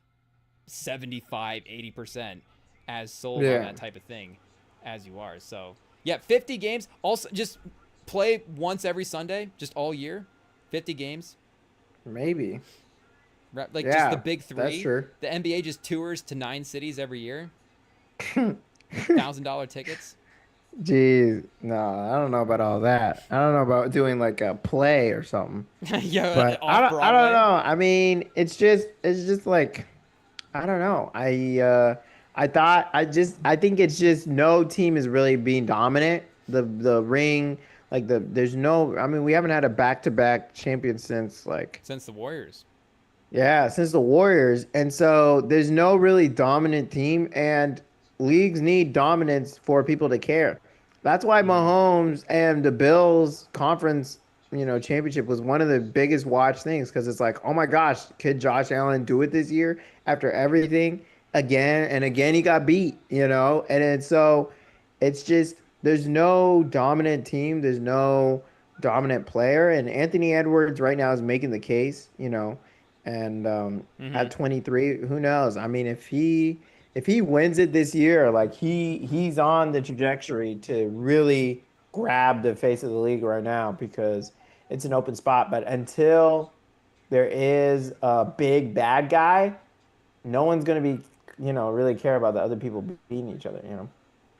The bad guys, the villains, like do the Spurs qualify as a villain team if they get Giannis and Wemby? It feels too likable to be a villain team. No, yeah, they're too likable. Like no one, Wemby's too short in the league to be hated on. Like he hasn't. It's just like, oh my gosh, what the heck is this? You know. But speaking And of we'll people, see. But there's no reason, like looking at the league, like there's no reason the Miami Heat should have been in this year's playoffs. There is absolutely zero reason we should have seen the Miami Heat for 4 more games over your team, over any other team. Like it's insane to me. They need to go to top 16. The league is not it's not equally split. Like I don't know why we're, watching the Hawks fight for it while Kevin Durant is sitting at home. You know, but we don't want to see like Phoenix in the playoffs either. Like, Phoenix wasn't a fun team to I'd watch. rather see the Phoenix than Atlanta Hawks. I mean, you're telling me you would rather see Well, that's only the because Jalen Bulls Johnson was not playing. over Devin Booker. Well, Anyone you'd rather like the Bulls? Anyone on the Bulls over Devin Booker? this year the Bulls may have been more fun than the Suns. I mean, you're Oh my throwing out Devin gosh, Booker because I love Devin Booker, but it was not a lot of Devin fun Booker, watching him on the Suns Kevin this year. Durant. Unfortunately, it was sort of I like watching Sebastian Stan in a bad movie. Oh my gosh. But I guess the main point is like bringing in those ratings. We're trying to help the league. I don't know. I don't know. Any NFL notes that you've gotten? Anything you like to see? I saw Shador has Oh, true. I guess you haven't been on since the draft. taken What was your freedom. thoughts on Shador going into the fifth That was round? insane, man. That was insane. Seventh, What are wasn't your it? thoughts on Shador in Or general? I fifth, feel like maybe. you haven't done like a Shador rant at all. Shador Sanders. I feel like, I mean, so a lot of people, I think I might have talked about this. A lot of people try to talk about it's his confidence or about his race and stuff like that. And it's like, no, it's not. He wasn't knocked down just because he's a confident black guy. There's plenty of those. It's just that he was unprepared. He was acting like he was getting recruited, and he did not treat it like it was a job interview, and he got humbled. And if he was acting like that and he had the goods or the league believed he had the goods, he would have gone. He would have gone up. Like they would have Mm-hmm. figured it out. They have figured it out for people literally killing people. Like they don't Manziel? care. Yeah, exactly. Like the NFL does not care. They'll figure it out if they really believe you have the talent. And he put up plenty of tape or if there's even an inkling of like this could be a franchise guy, they probably would have taken him. So for him to go that low, he'll get snaps in with Cleveland. That team is just, I mean, I saw like that one clip of the reporter saying that like he's taller than Gabriel. Like Yeah, he'll yeah. he'll find his way on the field, and it sounds like he's figured it out. So I like our picks. Yeah, I think I already mentioned this. Yeah, I do like Royals. I do like some of our picks. And I think we're just mostly reloading. We'll have to see. Yeah, Josh Simmons. I think I remember mentioning this. Yeah, he was. Oh I yeah, was okay, glad we okay. got him in the first rounder. That's right. The Um, Simmons thing does ring a and bell now.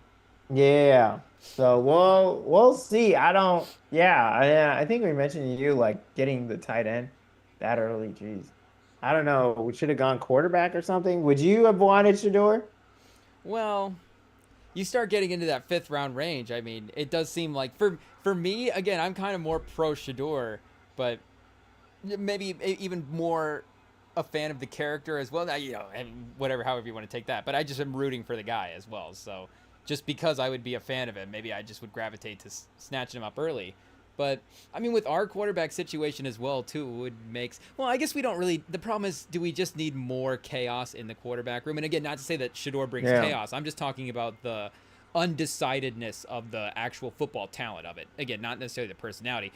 Bring the Shador personality in. It's fine. I think as much like you're saying, he did get humbled in a way, and I think Shador's the type of guy who can adjust to his situation as he needs. I think he'll learn and be a and act. I guess however you want to say it, but like act the way that he needs to in a Yeah, way to be in the NFL professionally. locker rooms. Because like you're saying, if the league would have let him got away with flaunting a certain level of stuff, then he would continue to act that such. But I don't think he's necessarily going to be like counter culture against the league and be like rebelling out against and like acting a certain way. Like I think he's just like, okay, I need to handle myself in a different manner. So I would not be against bringing Oh, Shador into the team at all.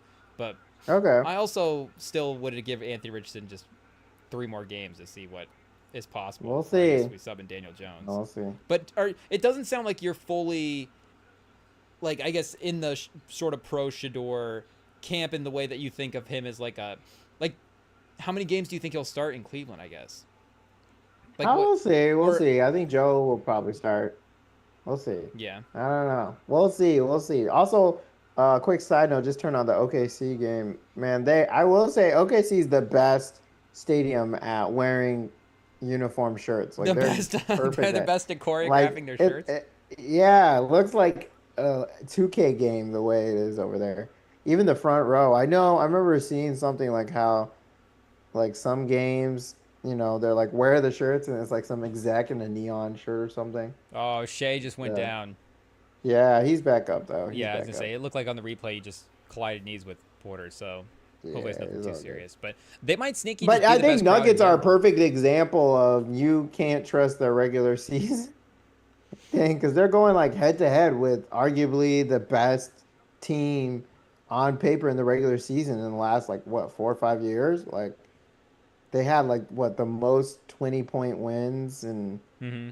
like in a while. So anyway, all that to say, you can't go off the regular season. I don't know what I mean.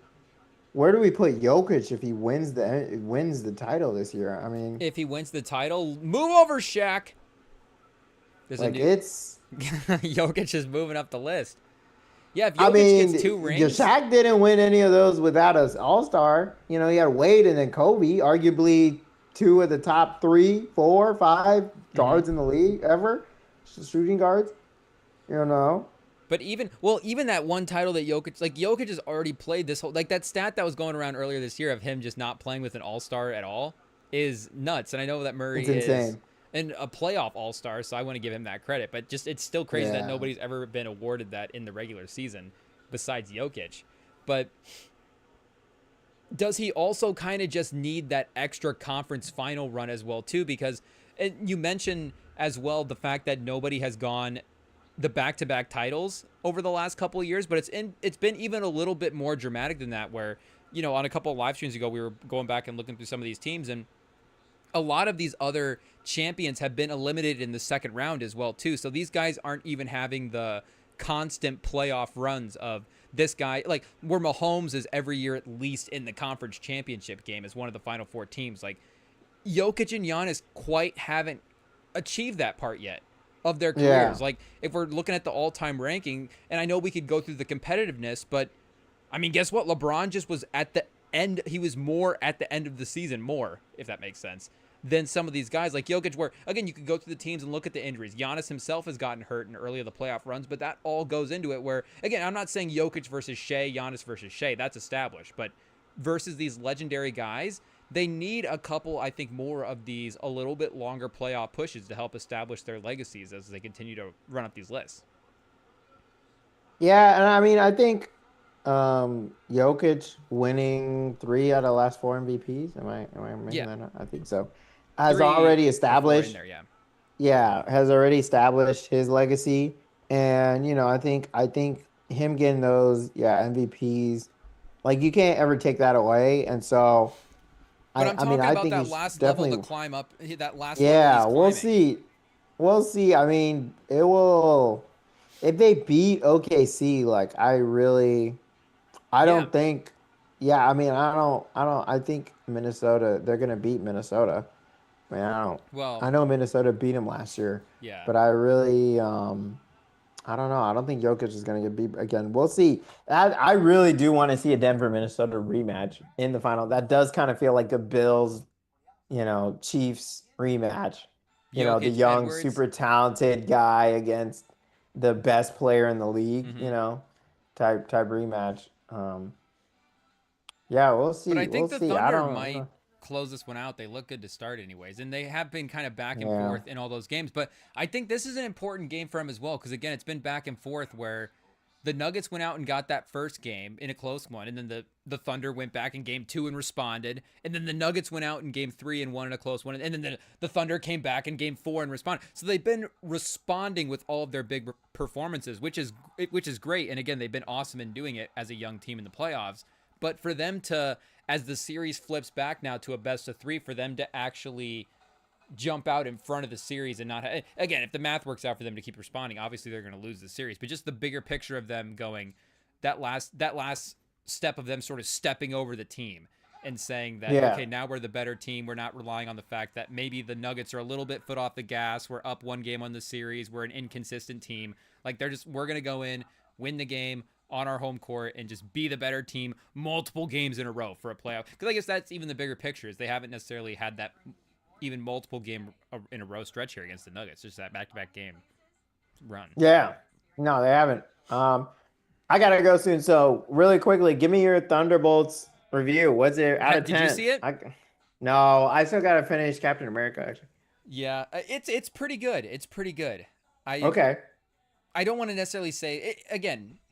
It's a tough one to rank because the Marvel Cinematic Universe as well, you get so attached to the movies because the characters become so beloved. And these are really great characters. Like Florence Pugh's character is so strong. Bucky's a beloved character. Yeah. Bucky's one of She's my great. favorite Yeah. characters in the MCU. So I want to gravitate toward this movie more, especially just because you get a lot of Bucky runtime in this one.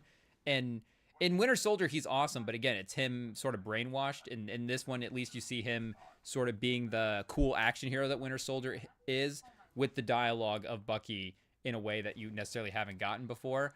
I think this one, it's my second favorite one of Phase 5. I'll say that. I think Shang-Chi is still my Okay. first Shout out. favorite of, Oh my gosh, of Shang-Chi is all the crazy. new ones post Yeah, Endgame. But that's this wild. one I think is That's second. wild. I just, compared to some of the first ones, I don't know if it, yeah, again, Yeah, those no, hit at a different time as well too. But those this are is a different really level. Yeah. quality film. It's really good. Okay, yeah, no, that's really good to hear. I don't know how you can. Oh, Shang-Chi over any of the Spider-Man movies is crazy, but I will Hey say, now. yeah, in a short time, Florence Pugh has become like really, Is really Spider-Man important Drive Through for Magical Marvel. Forest with Ben Kingsley? Oh my gosh. For an ad, to pull an ad, I will say Florence Pugh, I've been a big fan of her Hmm. ever since Midsummer. Top one of the most She was in that. underrated Yeah. movies out there. Yeah, she was actually the I'm main not a horror movie character. guy, so I But haven't seen that one, but I've seen the yeah, it's trailers. not. Yeah, it is really crazy. But yeah, no. Anyways, I gotta go. Yeah, good seeing you, man. R.I.P. Tatum. I guess hopefully you'll join in less than a month. We'll see.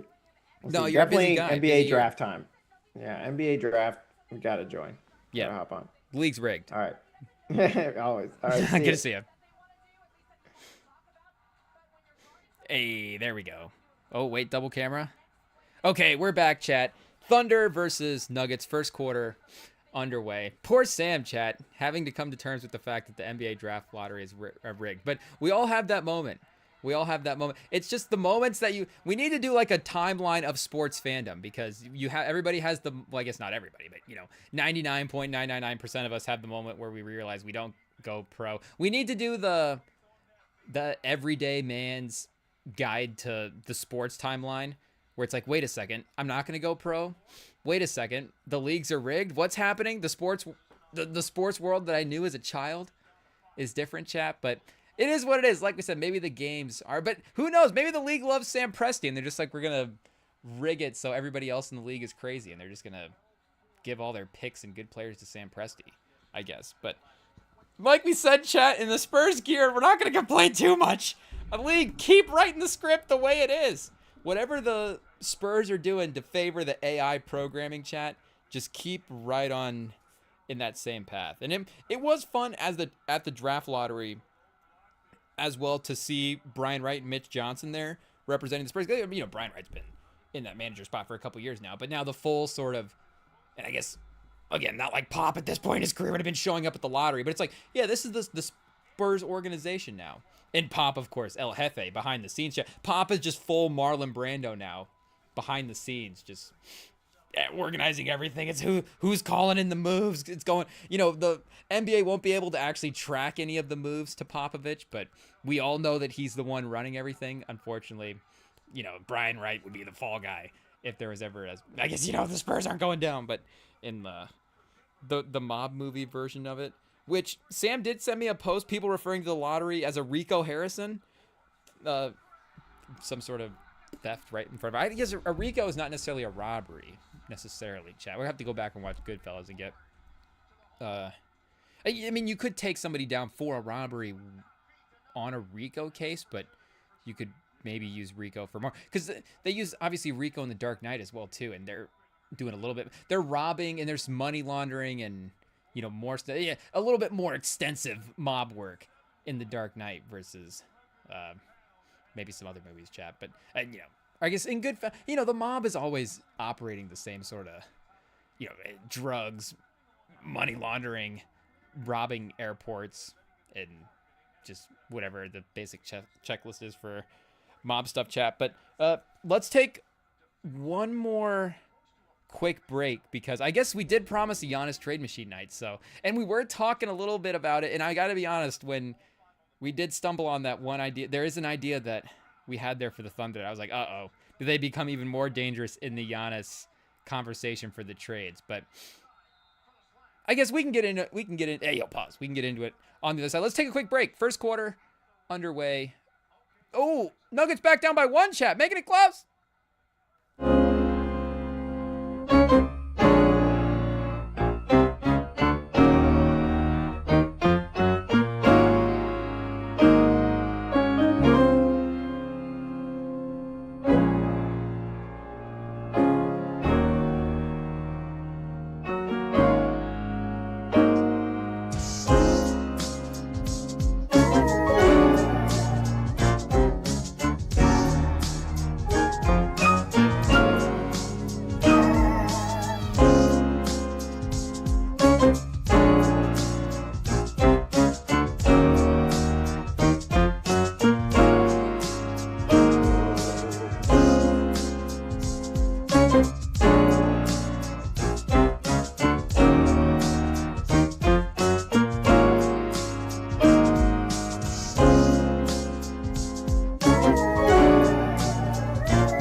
Testing 1, 2, there we are, chat. We are back, and there is something I forgot to mention. Check on the notes, and I knew that there was something before we got to the Giannis trade machine.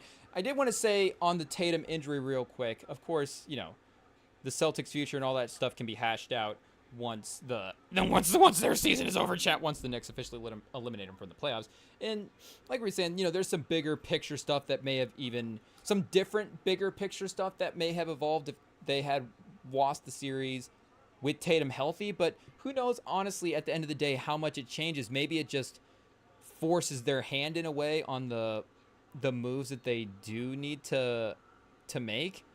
But if we were just thinking about Tatum himself, Chad, again, and there was a conversation about the star players getting hurt in the playoffs, and it has, over the last couple of years, definitely been prominent. I think if we went throughout NBA history, there's probably a history of it just being prominent in general. But bringing up Giannis earlier as well, too, you think Giannis has gotten hurt, of course, across several playoff series that have been impactful in the title picture. But Giannis has never been injured to this degree where he's been hurt for the entire season afterward. And again, we've seen like Jamal Murray got hurt in the playoffs and had to miss a full season. I guess Dame Lillard this year, you know, got hurt extra in the playoffs as well, too. And is looking like his season next year is in jeopardy as well. But Tatum specifically, of course, is at a different spot of his career than a lot of those guys.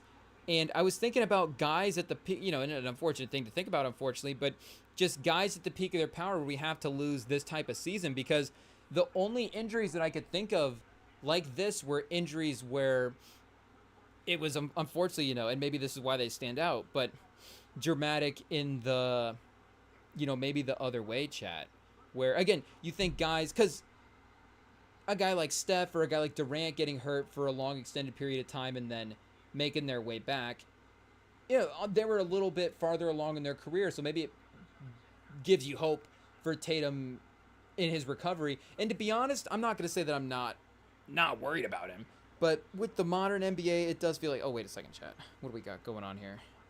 Bad gateway? False. Yeah. But with the modern NBA, it does feel like the realistic possibility of him getting back to a very, very, very close version of what we saw from Tatum before is a very realistic thing. And with the way Tatum's game was evolving as well, too, it's interesting, like, oh, was he ready to, as he enters his peak, to move into this sort of not below the basket, but, you know, craftier, more IQ as all that stuff just continues to develop. But yeah, of course, Tatum, as you see, the run of first-team All-NBAs for him has been there, chat. What do we got? 3 in the last couple of years, and then 2020, 2021. Was he not All-NBA in that year? I guess not, chat. Maybe he got injured that year as well, too. But he's been one of the healthier guys over the course of his career. And that was another thing that popped out as well, too, was like, again, you think about, chat, why is Basketball Reference spazzing today? A lot of those injuries as well, too, of course, came at the end of some pretty extensive playoff runs. But Tatum has had, I mean, you look at his playoff career here, Chad. He's been in the playoffs basically every year of his career. How many playoff minutes has he played at this point to just add on to the regular season stuff?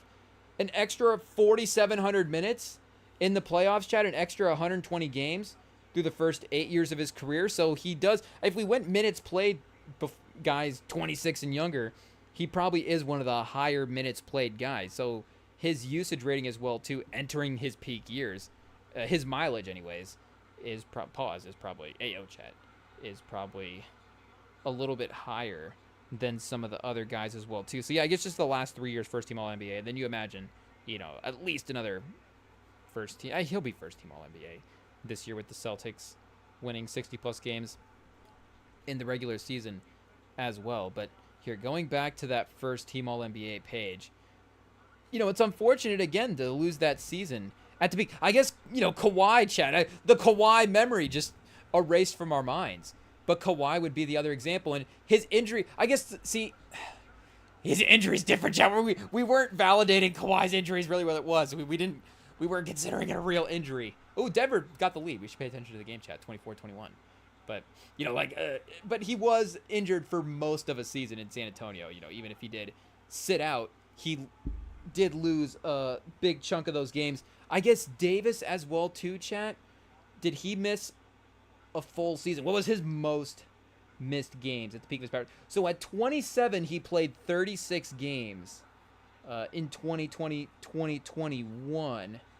But that would have been right off the title year as well too, and made it back for the playoffs that year. So again, a weird year of him, the timeline of his injury. Let's take a look at his game log here real quick and see what it actually was. But, or like a guy like Brandon Roy as well, too. Did I say Derrick Rose earlier? But you think like the Derrick Rose injury, Brandon Roy. And I don't know if we're looking at a Derrick Rose scenario here. But I would there wasn't a name that popped, again, outside of, I guess, us blanking out Kawhi Leonard. There wasn't there wasn't a name for us that popped into mind that, of the peak guy that, had that. So again, it's not a point of like what's going to happen for Tatum's career. It's more of just, is this a branch timeline in the NBA of this type of injury to this guy at this point in his career? And then, how he recovers. Is it just going to be a unique basketball reference page, to look back at in history? Like, even like, Bill Walton's just a totally different example. Because, first team All NBA guy that, of course, missed seasons, but just his injuries were a little bit of a different thing. Like, yeah, let's look at Giannis here, because again, he's had the playoff injuries, but the regular season, he's been 60, 70 games in every regular season. He hasn't missed, and first team All NBA. He's had the run. We didn't even have to look there, chat. Of course. Oh, Paul George, of course, Paul George, chat. And he didn't get hurt in the season. He got hurt, of course, in a Team USA scrimmage or practice or whatever. So 14-15. So he even returned that year, chat. Am I reading that right? 13-14 to 14-15? And played 6 games that year. So I guess could Tatum return for the playoffs? Maybe.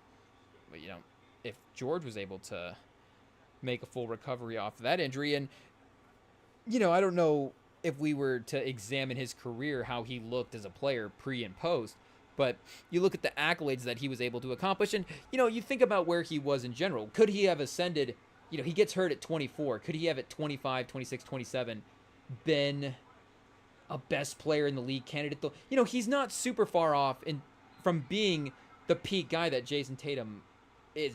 Obviously he got to that first team All NBA level on the Thunder that one year. So could he have had that more consistent run if his momentum doesn't get stopped in Indiana?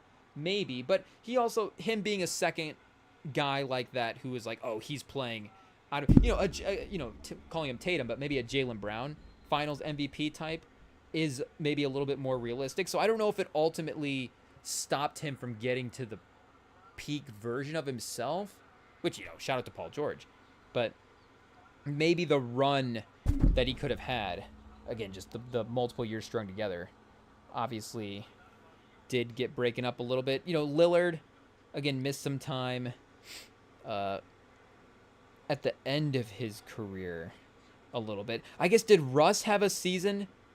Because he also got hurt in the playoffs as well.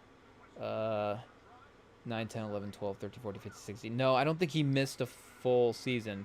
Yeah, just the 46 game played in 13, 14, and then, I guess, missed the 13, 14 playoffs, if I remember correctly, chat. Once this loads, 19 games in 13-14, 26, 7, and 8 for our guy Russ. Chat, back in the good old Russell Westbrook days. And Blake, the way his career turned, of course, afterwards as well. Kobe getting hurt, again, more toward the end of his career. So it is kind of a unique, unfortunately, place for Tatum to be in, at least maybe for guys this century. Like Nash, I don't think had the Iverson. Wade, I don't think had the full season injury like that, obviously, but I don't think he had a 3 games. Yeah, that was more, that was at the end of his career. Obviously, some 50 games played here. So yeah, he was, battling some consistency issues, I guess. Hey, yo, chat. Back in the day. T-Mac? Did McGrady have a full season? 47 games played in Houston that one year. Toronto, just ascending early in those years, so not injury-related stuff. So yeah, unfortunately, again, I assume Tatum's going to bounce back and be an impactful guy, all NBAs, all that stuff, Chad. I'm not necessarily doubting Tatum going forward, but it's just a bummer to have a first-team all NBA guy peak season, just, career kind of, but paused like this due to the injury. So again, I'm saying paused. We hopefully will get him back to the Jason Tatum levels that we've seen. But bummer for Celtics fans and bummer for the NBA for next season and all this stuff as well too, the competitiveness of the East. It's going to be interesting to see, of course, what the Celtics could do. And if we wanted to pivot that, of course, into Giannis trade machine, we did mention the Cavs, of course, as a what their possibilities were for the Giannis trades. And unfortunately this year, we just have to cross them off the list, Chat. They can't make a trade for Giannis. It is what it is. The Celtics as well, unfortunately, they have to be crossed off the list. The contracts, I think, would work between Tatum and Giannis, obviously, as you see on the number there, is very similar deals. And I know that, the injury stuff maybe makes it more interesting now. It's like, okay, if Giannis is basically pseudo requesting a trade now, which, again, I know Simmons was making fun of the comments of him, or the phrasing of him being open-minded to a change, and like, okay, yeah, who isn't open-minded to an upgrade? But with the way the situation has turned in Milwaukee, him being open-minded is, and with the talent of Giannis, of course, but it does seem like that is a little bit more of a red. I guess because that situation seems upgradable. Like if there was Durant and Golden State was like, I'm open-minded to it, a situation, it's like, well, you're not going to get a better one than, but if it was a guy maybe in a better situation, obviously, it was like, okay, where are you going to go? It's like, yeah, I think it makes sense to be open-minded because Milwaukee, it's looking kind of tough right now for what they could do in the future. But you're looking at basically Giannis for Jaylen Brown trades at that point. And unfortunately, because of this, how strict the second apron stuff is, even the $100,000, Chat, it doesn't matter. So, did I mention Tatum, the injury stuff? But Tatum also, because of his contract extension, can't be traded this summer. So, while the number stuff may line up, they would have to wait a whole nother offseason. Again, maybe they would have to do that with the injury anyways. But they just can't make a move for Tatum. And Jaylen Brown is just, the salaries don't quite match. If the trade machine is right, I don't know how strict the league is. If the league's rigged, maybe they just look the other way for this $984,000 that this trade is over. But that's what the trade machine says, Chat. So Brown for Tatum, or I guess not Brown for Tatum, but Brown for Giannis, if that was the trade. Like, if Giannis, again, is pseudo-requesting a trade and he's not going to be there, then any sort of star player is maybe an upgrade. But if you're thinking, what can you pivot him toward in the future? I don't know if Jaylen Brown's going to get you the same sort of package that Giannis would.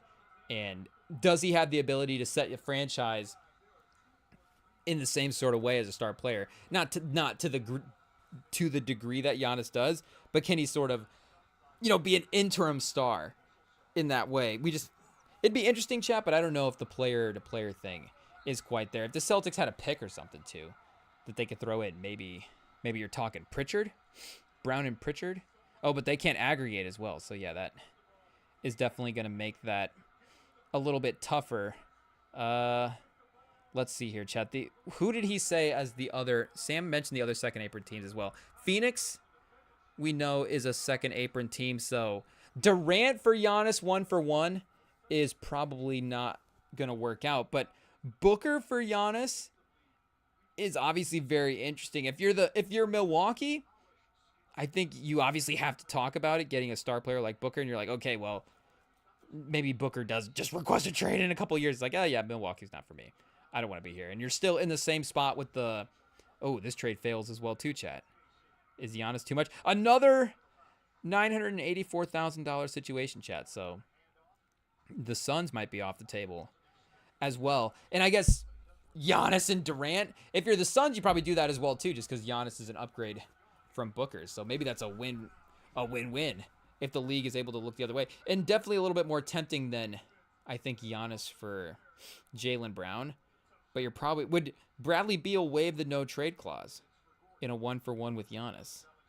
That kind of swap. I don't know, chat. We mentioned the Pacers already in a quick little Giannis trade thing we did when Dame Lillard got hurt, because that's when it was like, uh-oh, this is really going to start looking tough. You can do Giannis for Halliburton straight up because of some of the cap space stuff. I guess the question becomes, how valuable is Halliburton to the Pacers franchise, chat? Is he entering, Luka territory in terms of impact, but is he entering that Luka sort of gravitational, like the fans just love him? I guess beloved level is what we should say. Like, is he in that Luka, Jalen Brunson, just beloved guys by the fan base type player where and again, maybe Giannis is the type of guy that can make up for that, but the young player as well too to continue to build your franchise going around. That might be the most interesting trade, chat, to be honest. Just one of the most interesting 1-for-1 swaps, because again, if you're Indiana, you're thinking, if we're trying to win a title right now, I mean, but what Halliburton does for Indiana's offense as well too, not to say that Giannis can't do that, chat, but Halliburton's playmaking, spacing combination, the Giannis dynamic would be different. So I wouldn't, as much as I love Giannis, as much as I want to get him on the Spurs, chat, maybe that's why I'm subconsciously like, yeah, Pacers, don't do this trade. Don't give up Halliburton for Giannis, obviously. But if I'm the Pacers, again, maybe this is not a hot take, but I don't know if I would do that trade, chat. I think Halliburton's kind of proven himself as a playoff guy at this point. I think I guess the point is, if you're bringing in Giannis, you're bringing in a guy that you think can be a guy that, of course, can take you to a title as the best guy. And while Halliburton to Giannis may be a player-to-player upgrade, what we're saying is Halliburton is, and they still have to make the conference championship. I guess they're in the conference championship game now, officially, after winning tonight. They still maybe have to cross that next level. The bar is always raising, chat. They still have to cross that next level of actually, Halliburton proving that he can make the title. And then, I guess just him ascending as high, of course, as he can in the status of the league. But Halliburton, while he may not be Giannis, is proving that he can get to that threshold of, can he carry a team? And that's ultimately what you want, right? So maybe you don't need to make the upgrade because Halliburton is proving that this season. So I think Indiana, like we were saying, maybe if there's some Siakam possibilities, what's Indiana working with in the picks? They got the 23rd pick this year. I guess not due to the lottery, but they have their first round pick this year. Nothing in 26. So that would also take 27 off the board. Stipend rule, chat. You got to have some first round picks there. 28. They have 28 and 29, so they could trade the 28 pick and the 30 pick, I guess, as well too. So Siakam, 28, 30, and they can aggregate. So Siakam, Jarris Walker. Okay, chat, I guess we're on the trade machine. We don't have to theorize, because you would have a little bit of cap room to work with in terms of Milwaukee. And they're not going to be a second apron team either. Denver's still in the lead, 35-31, 8 minutes left in the second quarter. Matherin, I think, has to be in the trade as well too. Again, this is Giannis, chat. So that is going to make the number really close. And let's go, unprotected, obviously, chat. Ayo. But 28 and 30 for the first round picks. So they probably still need that's only 4 pieces for Giannis. Matherin is a first round pick and a player. He's still you probably can't get away with saying Matherin's like a 2-piece guy. But he might be. Would you have to give up 2 first round picks for Matherin? Maybe one. Maybe Matherin's like a piece and a half in the trade, chat. So Jarris Walker also in the deal. And I guess Milwaukee can't aggregate. So do they have to take the Dame Lillard contract back? Anybody that trades for Giannis has to take Dame or Kuzma? Yikes, chat. But maybe that becomes part of the, hey, we don't have the picks, but we have we'll do some contract swaps and make your lives a little bit easier going forward. Again, Matherin and Siakam is a pretty good amount of the rotation anyways that you're taking away in that trade. Yeah, 47 minutes a game out of the rotation, chat. So again, you're adding Giannis. Not complaining there. But yeah, no stipend rule. So this trade would work. So you do have the 2 first round picks to mess with. Matherin, Walker, Siakam. I don't know. If the league is rigged, I don't know if there's a reason to let Milwaukee accept this trade over any trade that San Antonio offers them. Let's just straighten the jersey out here, chat. Get it nice and looking good. There we go. Shout out El Jefe, chat. Hopefully sitting nice in the, well, I guess we're not saying hopefully he's in the office, but, hopefully he's comfortable in his new spot in San Antonio. But this is at least not nothing. And I guess Siakam as well, too, is a really good player. We shouldn't just disregard Siakam, who you could also maybe, could you get 2 first-round picks for Siakam? A young player in a first round? I don't think it would be totally off the table. So that's not nothing, chat. Do I got to write this down? Pacers? I think they're in the list. Again, maybe it's not Halliburton, but that is something there. Matherin's pretty good. But a nice piece to get into your organization as well, too, going forward. Detroit, if Detroit is going to be in the mix for Durant, then let's just get in the mix for Giannis. Cade, probably you're not trading Cade. As much as we love Giannis, Cade's 23, chat. You're probably not going to want to see, or you're going to want to see where the franchise goes with Cade. You're probably not going to want to give up on that at this point. Even the pick stuff starts to get interesting because I guess you got Ivy. So you're looking at Harris, Stewart, Ivy. So I guess Asar as well, too, would have to be in the mix for a Giannis trade. So you'd have to get to $54 million. Harris is going to be half of that. And then Ivy and Asar, it's going to be $18 million combined. So it's going to be close to half. Let's not, well, I guess the picks are going to be important to see if they have enough to do the trade. But Asar, while maybe he's not going to have the trade value of Amen, is obviously a great rotation, not even rotation guy, but a great piece to bring in. So Harris, Ivy, and Asar works as a base for contracts, chat. I don't know if there's, I guess Duran, do you have to just start giving him every player? And now just Giannis and Cade basically and Ron Holland? It's not bad, chat. That's not a bad team. Giannis and Cade? I'm in. Who cares what the rest of the roster looks like? We'll figure it out. They've still got Bobby Clintman and Tolu Smith hanging around. Fontecchio? Maybe just Fontecchio and more minutes for Fontecchio is not the worst thing in the world either. Can the Bucks take back Duran? So the Pistons don't even have to give up picks. Duran, Asar, and Ivy, chat, just the whole team for Giannis. Why not? Is this still work for Milwaukee? It does, chat. They can take all the players. They can just get a whole start. There's going to be a lot of just trade your starting 5 for Giannis trades, I think, in this trade machine. So do we just say, hey, we don't want to give you any picks. Throw in Kuzma. We'll throw in Isaiah Stewart or Fontecchio. Just make this worse for Detroit, chat. The classic 5-for-2 player swap. It still works. It still works. Giannis and Kuzma for Tobias Harris, Isaiah Stewart, Ivy, Asar, and Duran. That's it. As a player combination, Siakam, Matherin, and who else did they get? Jarris Walker. I think I'd rather have Asar, Ivy, and Duran. Asar, Ivy, and Duran.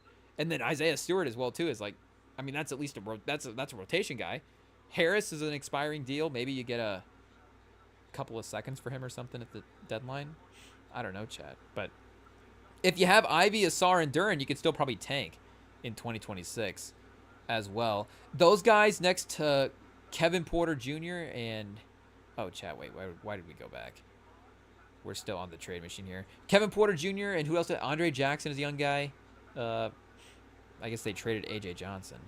But they have another one that I'm not remembering. Is it Tyler Smith? Yeah, Tyler Smith, chat.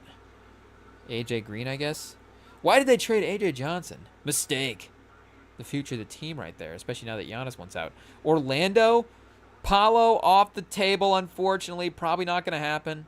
Franz at 38 is not a bad... Franz is only 23. Maybe the Magic need to look at that and be like, hey, maybe we don't need to be super eager in breaking up this core. But Giannis and Paolo is... Giannis and Wemby, of course, is a terrifying possibility. But Giannis and Paolo is just as impactful. I think Paolo is right on pace with Wemby in terms of Like we're saying, if Halliburton's crossing that threshold for guys you want, like Paolo is in that threshold for guys you think can be, and Wemby's in that territory as well too, of course. But does it have to be Franz? Suggs has got a contract extension kicking in, so this would be, if you got Suggs and Franz in here, that's 73, chat. It's a lot of money going out. It's not gonna work, but how far off are we? Only 5 mil. Okay.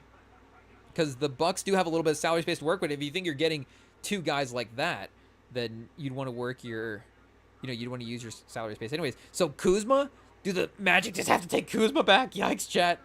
Kuzma and Giannis for Franz and Suggs, and then the Magic throwing in picks. So 16 this year is not, wowing the Bucks in a Giannis trade. They have a 26 swap. 27, 28. Do they have 29? They do have 29.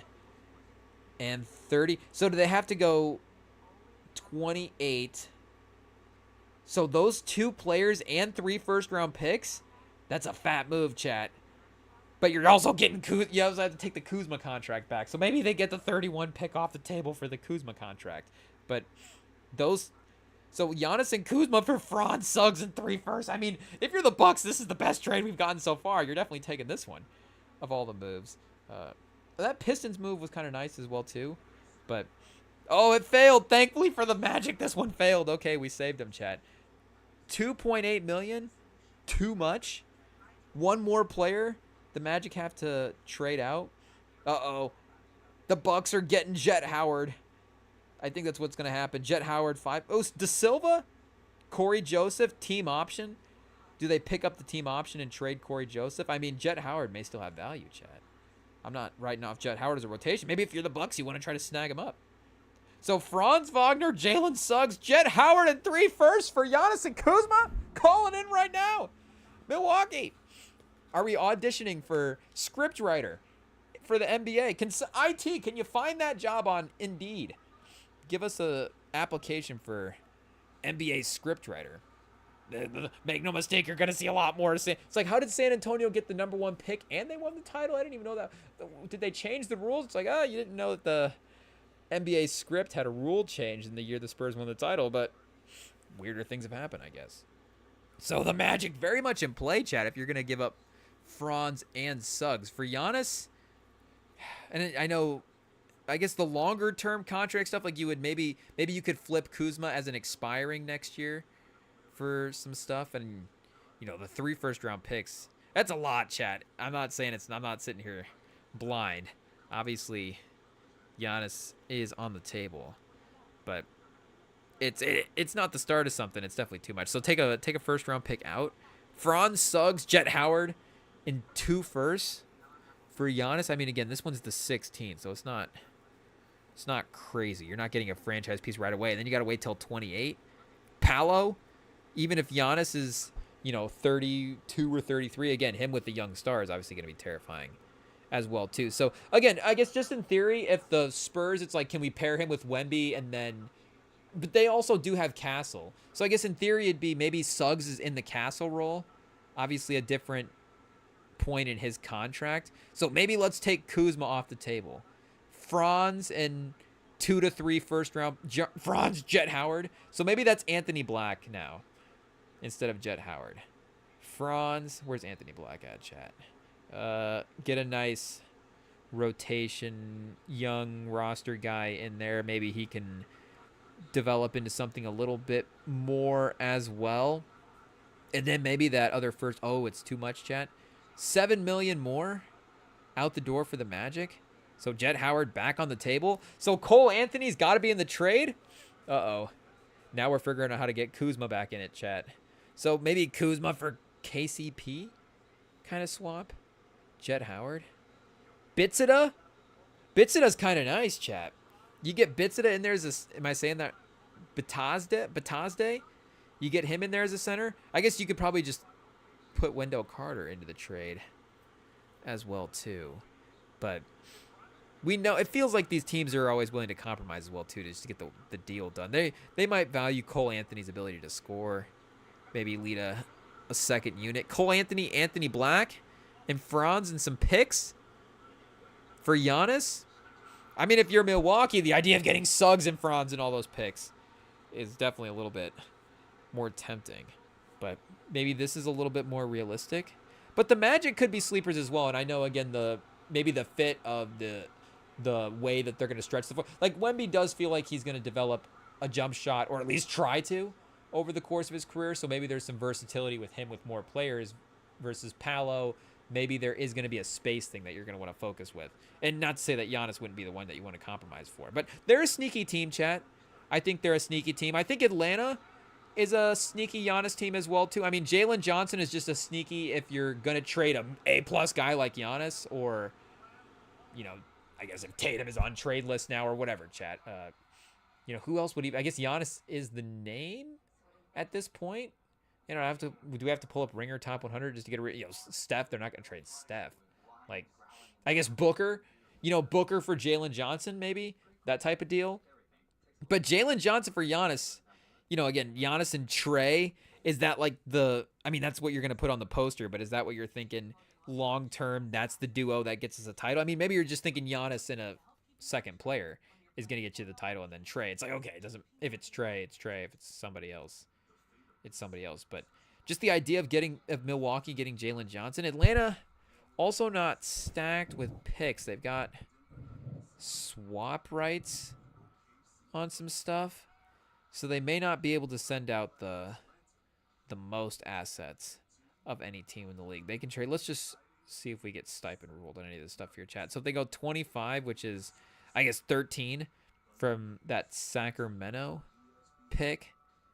28, there's a swap thing on here.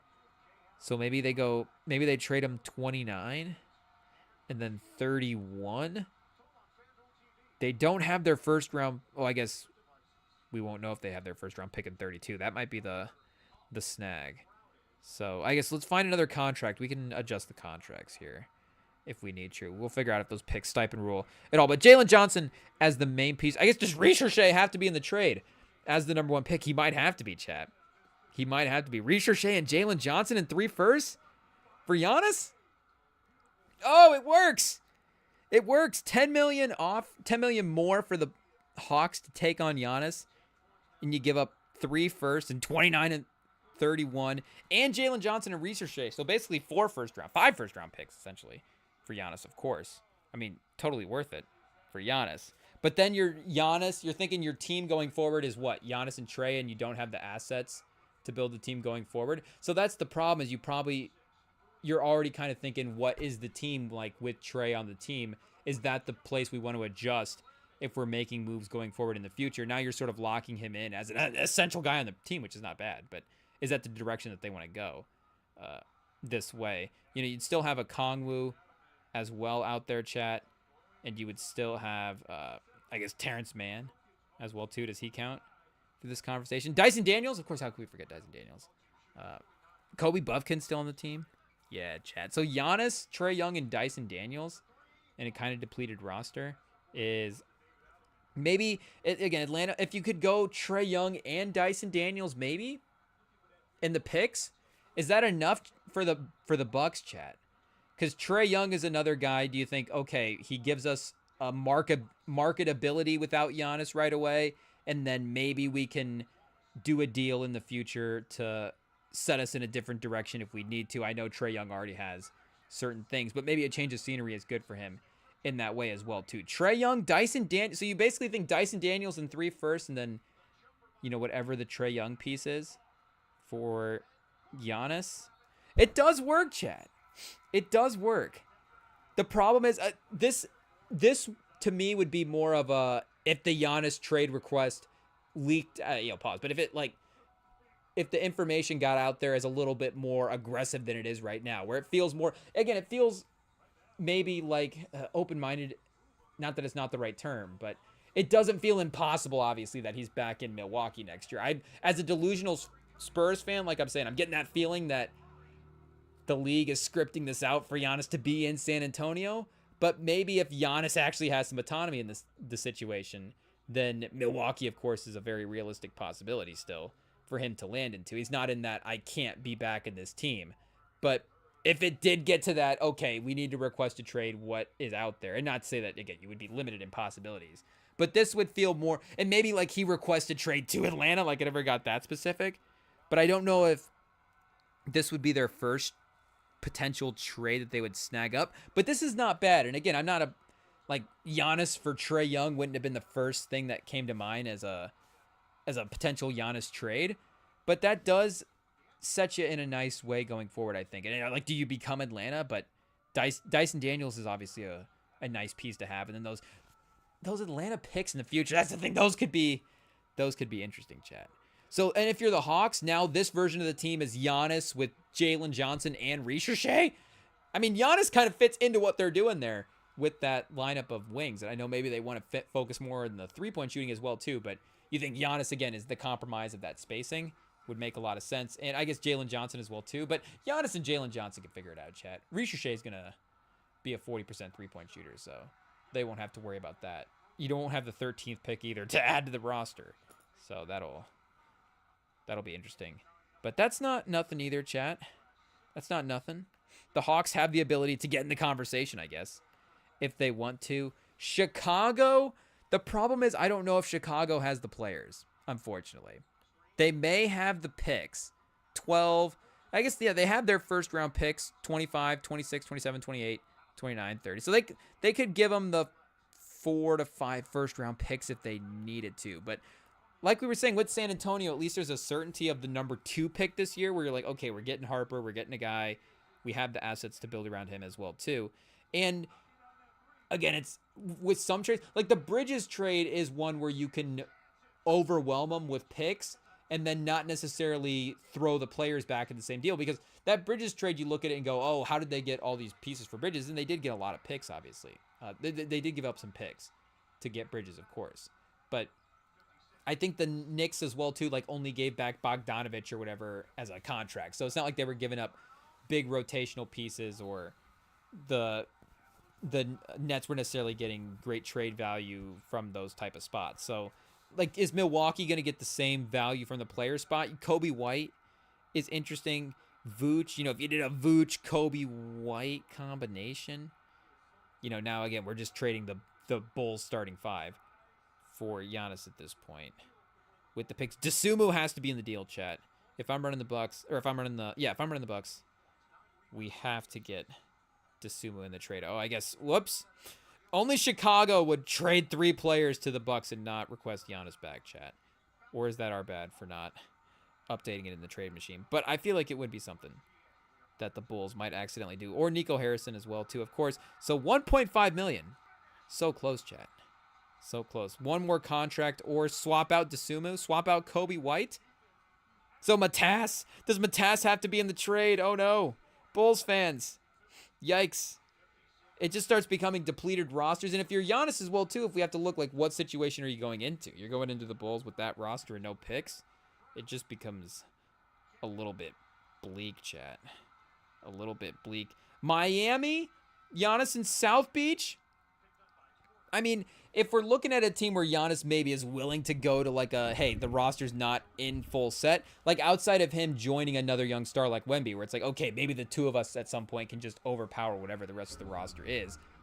Miami would be the team where he's like, okay, maybe I trust Pat Riley and the organization to cook up some magic around me that maybe it doesn't matter what they give up in the trade, because for Bam, chat, Giannis for Bam is interesting. Tyler Hero, Wiggins is still there. I guess maybe you could even throw Wiggins in the trade if you needed to for contract stuff.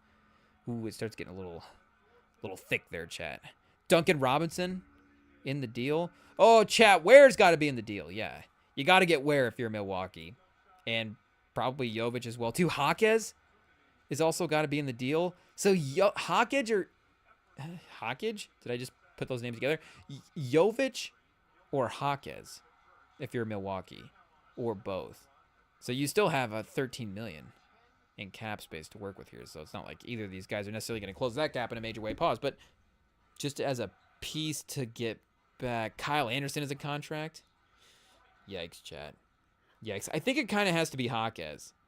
Hawkes 24, Jovic 21. Jovic still 21, chat. Maybe it's got to be Jovic. if you're Miami, you keep Hawkes. Maybe that's what you actually argue for, because his experience with Giannis right away is, him and Giannis and Hero and Wiggins. Maybe they're actually able to do something. I guess Miami might not have the picks though. 20th this year via Golden State, and they do have their pick next year, so they could trade their 26 pick. They don't have their pick in 27, so no, never mind. But picks in 28, 29, 30, no second round picks in 31. So you could trade 29 and 31, of course, the future one's out, and 25, the 20th, which again is not quite that much. But Bam, if you're getting Bam, Ware, and Jovic, that is a pretty heavy player combination. And if you somehow did get the 29 in the 30s, chat, I mean, Bam might be my favorite player that we've mentioned so far. So he is obviously going to be high on the list of potential acquisitions. But let's see if this works from a cap standpoint. It does, chat. Bam, Jovic, Ware, and the 29 and 31 picks from Miami for Giannis. And you have Giannis, Tyler Hero, Andrew Wiggins, who maybe you do flip those assets into something else, or Giannis makes them, helps elevate their player value as well too. And you just have the Heat culture to bring in the random G League guys around Giannis and help fill out the rest of the team as well too in the second apron modern NBA era.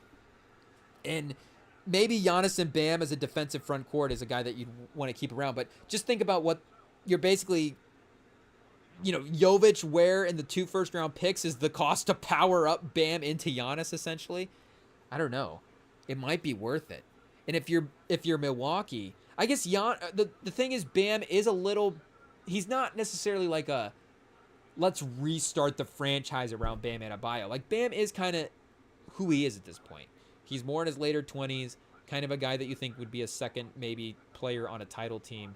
If, again, maybe he's playing with a guy like Giannis, maybe they can get to the second piece. But him and Ware as front court, and then those future firsts, that's just a nice young core to have. And then, Bam, again, you just have that flexibility to do with whatever you want in the future. If he's an asset, trade asset, or just a young piece that you do have, or a piece. I guess we just said he's not a young piece, but a piece that you have on the team going forward. It's some competency there if you do have the ability to stumble into some good players as well too. If if Jovic and Ware continue to develop out as Ware too, and Ware and Bam prove that they can kind of play together a little bit. So them and Kuzma, chat, maybe they make up for some of Kuzma's defensive stuff. But Bam, again, is the best player, my favorite player, probably. Maybe first team all non-Spur as well, too, outside of Giannis. Definitely in the conversation, chat. Maybe that's a list we'll do at the end of the year.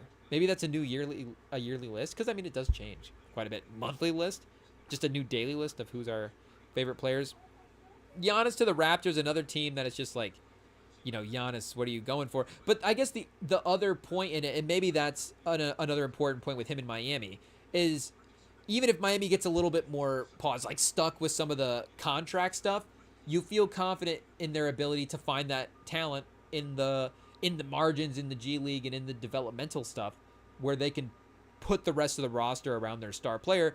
And that's the bigger problem with Milwaukee. It's not that Giannis doesn't want to be there. It's that, is this team one of the most handicapped teams in the league in their ability to make moves? And we just kind of know what this team is going to be in the next couple of years. Like, the Raptors may not be a team that is, of course, is it a better title situation than Milwaukee? It's kind of a lateral move. But could there be a maneuverability with the Raptors? And again, not Giannis going to the Raptors, but just the conversation of different teams. Is there a maneuverability with that type of team that maybe doesn't exist with the Bucks? And maybe they would have to do a lot of maneuvering around Giannis, make no mistake. But it's still a possibility. And, we're relying on, could they trade Brandon Ingram if they needed to? What's Quickly's trade value? But there is something there. And maybe them condensing some of these contracts into Giannis would obviously be a win if you're the Raptors. So Scotty, I think, has to be in the deal, of course. Grady Dick, AO chat. I think he's got to be in the deal as well, too. And Pirtle in the deal. So that's 43 to 54. Barrett at 27. You get a Baji back. Mogbo, kind of a fan as well too. AJ Lawson. Oh, not shooting guard. I'm thinking of AJ. Is it AJ Larson? Who was the power forward for Kansas for a second there. Maybe it was AJ Lawson. Maybe it's just a different AJ Lawson. Is this him, chat? No, I think he was 24 when he was at Kansas. Here.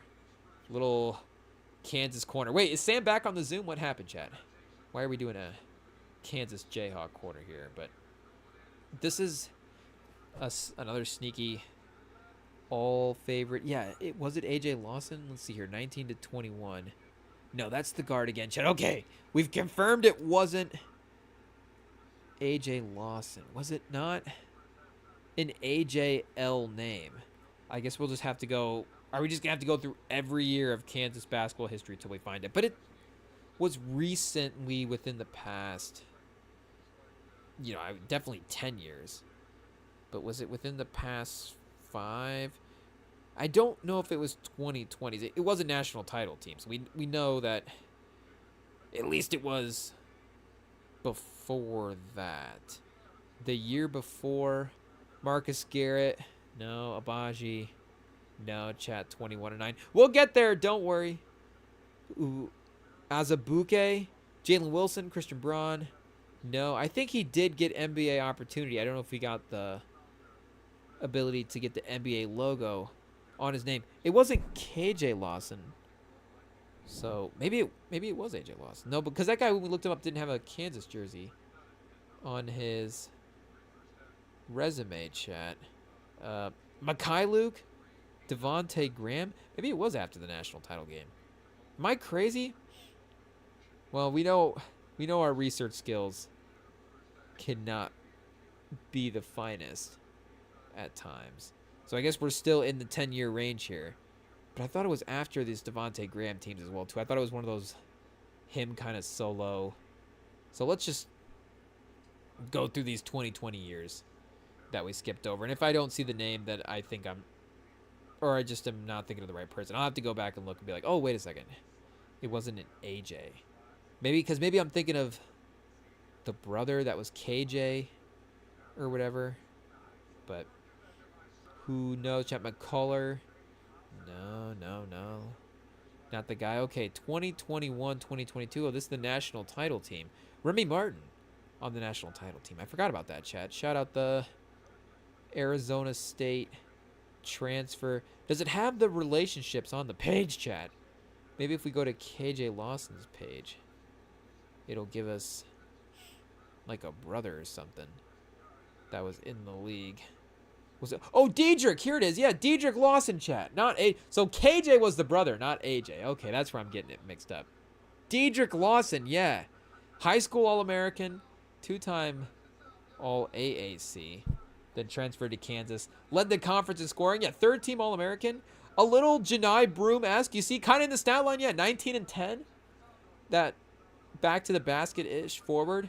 So Janai Broom, Diedrich Lawson. We have a type, chat. But anyways, long walk from AJ Lawson to Diedrich Lawson. Back to Giannis trade machine. So Scotty Barnes and the picks. What do they got? 9 this year.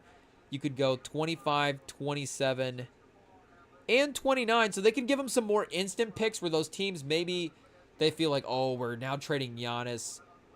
And we don't, like we have to trade the 2029, 2031s because we don't have the picks now.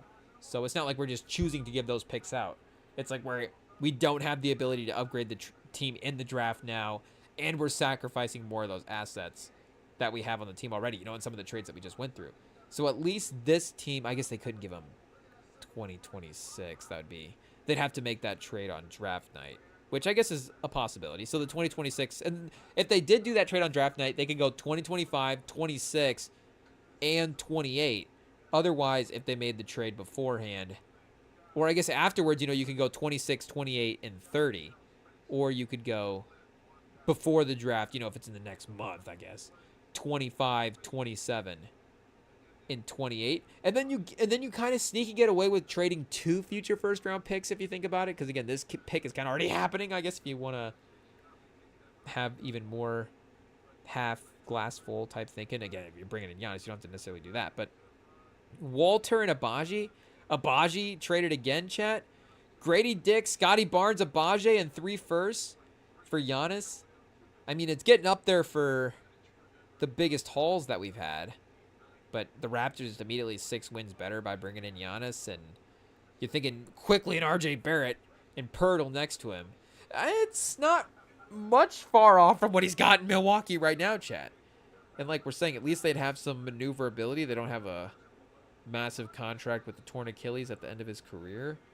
So, not super high up off the list, but if things get desperate, maybe they look that way. He's not going to Brooklyn. I don't even want to think about Giannis going to Brooklyn. I was listening to First Take, and I mean, shout out to Molly, of course, the Pro Molly pod, but she was like, what about Giannis in Brooklyn? And it's like, I don't even want to think about that. It would be very boring and unfortunate for Giannis to end up in that situation. Not to say that, hey, we need to go Stephen A and send him to the Knicks, but sorry, Brooklyn fans, it's just what it is. I don't know what to tell you. I don't know what to tell you. Your team is just a couple of years away from winning the title, and there's no reason for him to be going there. And maybe Milwaukee gets their own pick back is the only reason. 2 picks this year. 4 picks this year.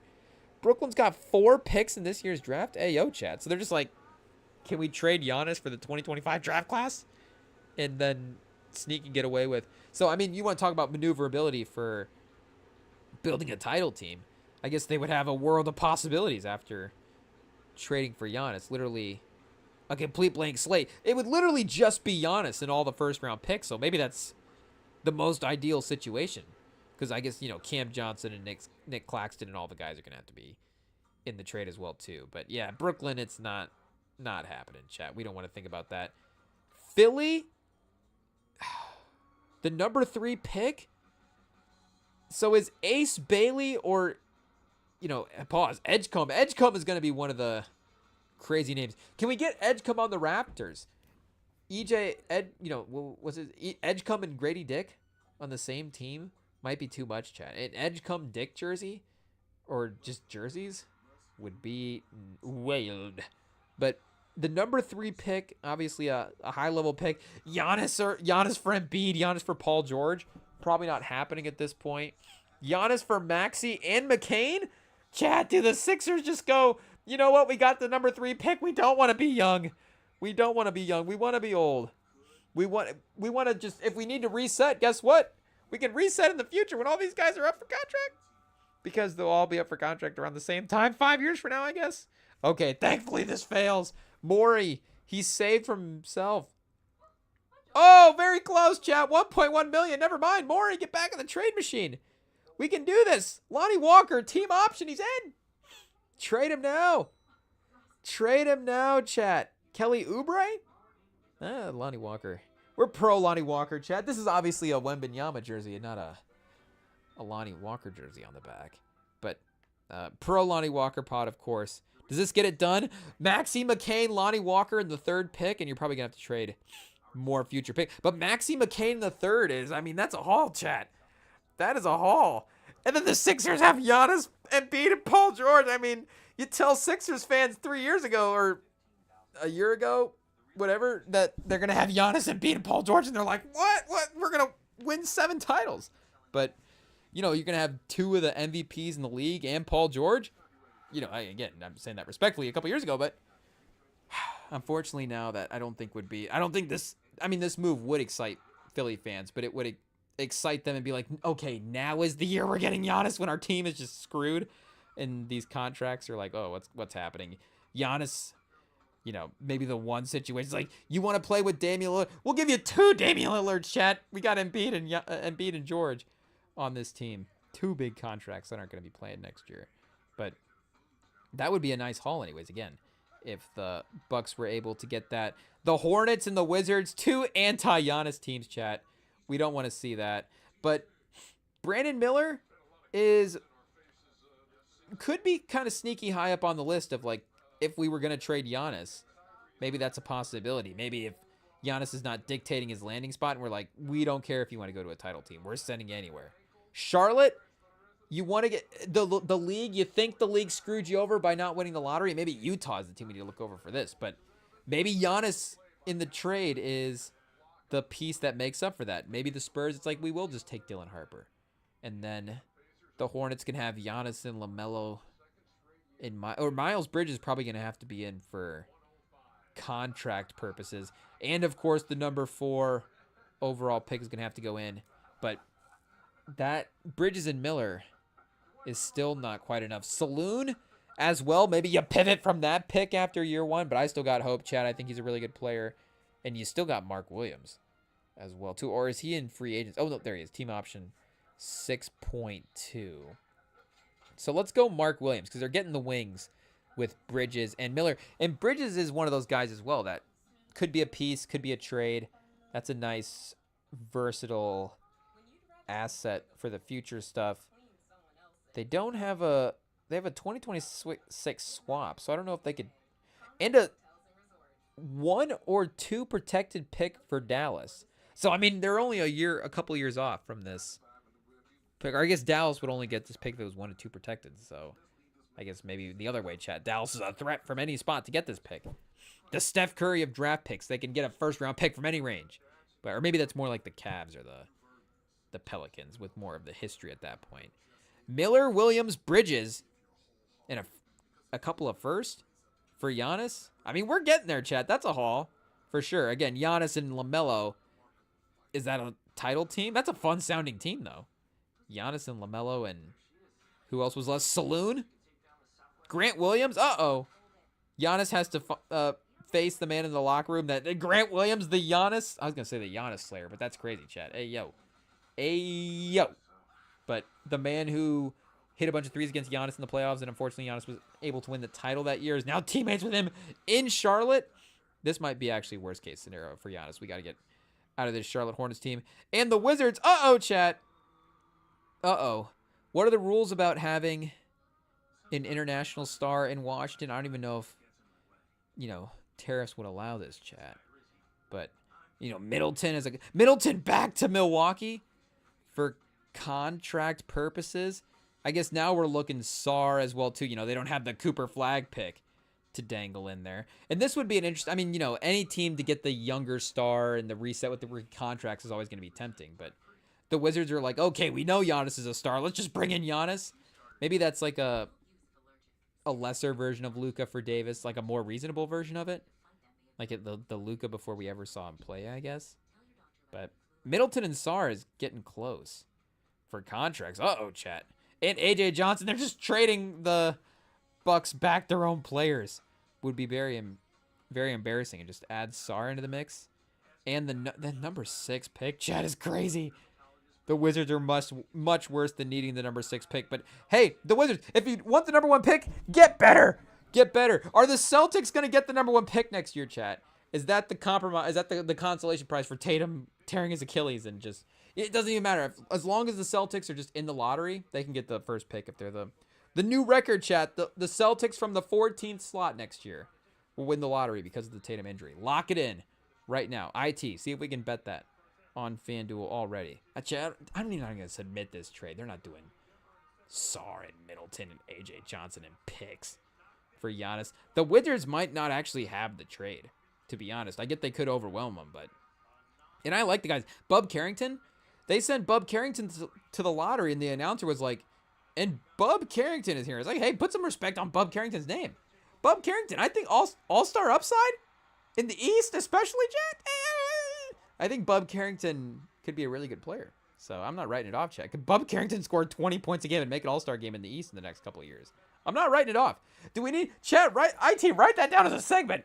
Who could be the craziest East all-stars if Giannis gets traded? And now that if Tatum is out of the East next year and Giannis is out of the East, we could have some crazy, crazy East All-Stars, Chad. I know that only opens up two spots. Brunson, after this playoff run, make no mistake, he's due for an injury next year, Chad. Thibodeau, he's setting his guys up to get hurt at any point. So, I mean, the Cavs trade Mitchell back to the West. Who knows what happens? So, we could find ourselves with Bub Carrington very easily in the All-Star game. Let's hold the Thunder, chat. Unfortunately, let's hold the Thunder real second because they might be a threat. And the Rockets, they might be in that territory with the Pistons and the Magic and those, the Pacers as well too, like we're saying. Maybe the East isn't as weak as we thought. Cade's on the rise, Halliburton's on the rise, Powell's on the rise. Okay, walk it back, chat. The East is fine. But I guess it's more the lower tier guys. Those guys moving up, do they have the whole move up that we need? But obviously, if you're the Bucks, you want Amen Thompson. Amen Thompson might be crossing Untradeable is obviously, who's untradeable. But you're not just throwing him around for any of these star players casually, even a guy like Giannis. Would you do a SAR for Wemby at this point? If you're Houston, I don't know. I'm not doing that if I'm the Spurs, so maybe that speaks to the fact that the Rockets would be more inclined. I think the Rockets, of course, would be more inclined to do that. But that trade is obviously... The Rockets are not doing that trade very easily, chat. Amen Thompson has a lot of upside. Jalen Green as well, too. Young contract. I know that you're maybe some of the fit stuff with him in Houston. It's like, is Milwaukee going to run into that same problem? But you're rebuilding, chat. You're not trying to be a playoff team if you're trading Giannis. So the fit stuff doesn't necessarily have to be as a big of a concern. You're just getting the pieces to build going forward. Also, a top 10 pick is not bad. Obviously, Houston is better than a top 10 pick team. So to have that in the arsenal is good. 2027 picks. They have a couple of them. Chat. Phoenix is 2027 with no protections. Whoa! Chat, that's going to be a pick. If you're Milwaukee, that might be... Is that better than Amen Thompson almost? Is there a third Thompson brother that we can get in 2027 with this pick? Who knows, chat? Or maybe another ANTETOKOUNMP-GO brother. They seem to be... Or I guess, Giannis is the one that seems to be extending the family at this point. But that is not a bad piece as well. That might be the single best pick that we've gotten at this point. That could be nice, chat. Make no mistake, Phoenix will be bad in 2027. They will be bad in 2026. But 2 firsts, so they might only, the 30 pick. Do we even need to put the 30 pick in here, chat? They might be even, well, they don't have the 20. Oh, they do have a 29.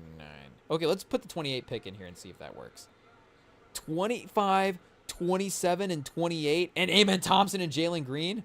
That's a lot, chat. I mean, again, we love Giannis. Yeah, that failed. 11 million. Okay, yeah, we're way off on the... And then, yeah, this gets stipend ruled as well, too. So this is not the foundational piece of a trade. So maybe 25, 20. That might be 2 picks right there, chat. That 27 pick. And again, 25 is a top 10er, so it's not bad. Amen Thompson himself is probably a 2 to 3 first-round pick guy as well, too. So his value has to be equivalent in the trade. Amen Thompson, Jalen Green, 2 firsts. I mean, Sengun, were we giving up the whole team at this point? I mean, that's the whole team, chat. Jabari Smith, Jalen Green, and Amen Thompson. So you're basically running Giannis, Van Fleet, Sengun, and Dylan Brooks next year. And Reed Shepard, chat. Get him out of the G League. His time to shine. The Rockets are like, hey, wait a second. We can't have an expansion team now because we just traded all of our guys. So we actually need Reed Shepard at this point. Tari Eason. Okay, we keep scrolling. Cam Whitmore. Now the Rockets are stacked, chat. The Rockets are stacked. Giannis, Reed Shepard, Cam Whitmore, Tari Eason? Is that a finals team in Sengun? Is that a finals team, chat? Jabari has to be... Does he have to be in the trade? So it's like, do the Rockets... Does Jalen Green almost become valuable at this point now, Jay? You're like, we got to keep Jalen Green. We need him around. I don't know what the Giannis-Jalen Green fit is. Okay, Thompson, Jalen Green, Jabari Smith, and 2 firsts. Chat, the Rockets are definitely a threat. I mean, that's been the reports. But if you're Houston, again, that's just a lot. And not to say that you wouldn't even mind what that looks like, but Jabari and Amen and those 2 first, that could be that's the foundation of a title team right there, chat. I don't know. I think Amen is approaching that. Maybe we just want to build around that star player and see what we have. And if Amen is out of the deal, the picks are strong. Now, that 27 pick is pretty strong. I'm not a guy that values picks necessarily as a centerpiece unless you know, like, again, well, Spurs fan here, unless you know it's like a top 3 pick. But that's a pretty close to guarantee that is pacing to be in the top 3 outside of the fact that, again, the league might rig that for that pick to not be. But Van Fleet will get you there with the contracts, for sure. He's not going to get you there, I think, with the trade value piece of it. Oh, 90 million, Chad. Whoa. Yeah, we still got Jalen Green in the trade. So, don't need Van Fleet at that point. Jalen Green, Jabari Smith, Sengun. If they could get away with Sengun, it's going to be a lot, too. So, do the Rockets also have to take back Kuzma? Chat. Hopefully I didn't find a deal for the Rockets here that may work. Kuzma and Giannis, and they're two wins worse, chat. It's actually a worse trade for the Rockets. Kuzma and Giannis for Sengun, Jalen Green, Jabari Smith, and 2 firsts. That is, I mean, you get Sengun, Jalen Green, and Jabari Smith, you're like, are we a playoff team in the East next year? You might be, chat. And the number 10 pick? I don't know who Danny Wolf? Danny Wolf, Sengun, and Jalen Green, and Jabari? They might win 35 games. You might be having fantasies of the 8 seed if you're the Milwaukee Bucks with this team. AJ Green, Kevin Porter Jr. Kevin Porter Jr. Back again. Mention him twice, chat. He's worth it as a talent. Rockets, they have to be feared. They have to be feared. The Lakers, I guess you're looking at Giannis for Luka at that point. So is Giannis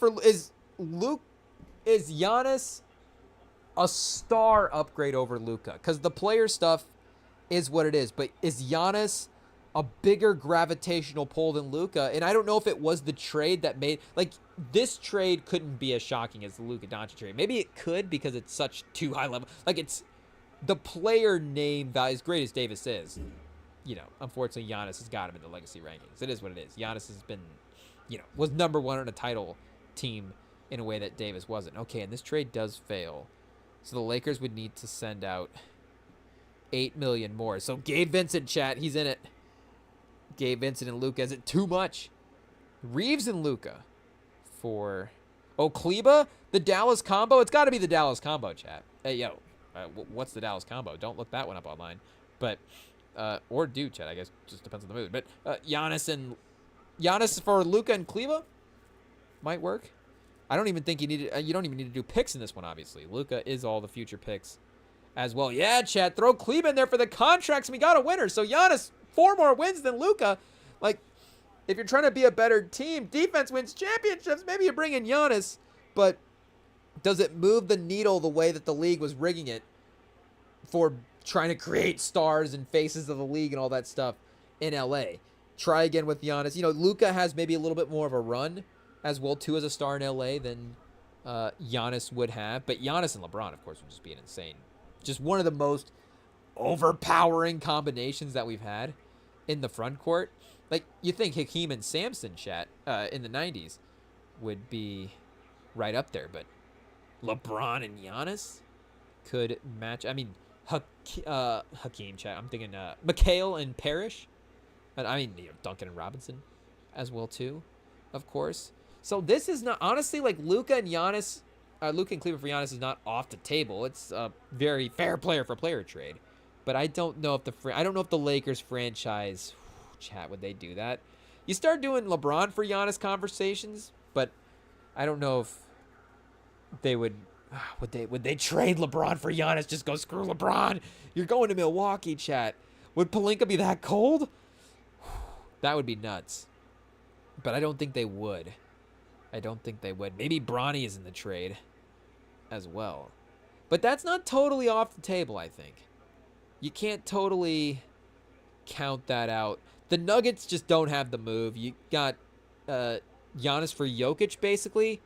Murray, I don't think, has carried the value as a... if we're like, could we build a team around him? Or, again, that future trade for what he could be. I don't know if his value is the same in that conversation as it's been over the last couple of years. But Gordon's obviously kind of proven a playoff guy. So you start putting Gordon, Christian, Braun into the trade. You can aggregate, it looks like, once we get to the offseason for the Nuggets. So does Porter also have to be in this trade? 66 to 54. This is going to be close, chat. Oh, it works. It works. Milwaukee. I guess that would be Milwaukee taking back more of the money. Gordon, Porter, and Braun for Giannis? Uh-oh, chat. Because somebody just kicked us out of our Sling TV. Or I think it was just running hot, chat. It needed a break. The app closed out. But that's 2 pretty good role guys. Obviously, they don't have the Giannis or Jokic to pair with them. And I guess the problem would be the Nuggets don't have the future picks to set the... Oh, what do we got here? Some option stuff? Okay. So Gordon, I guess that player option is interesting with the way he's playing now in the playoffs. Could he get more than that? So what does his contract look like if he's got a player option with 4 years left, chat?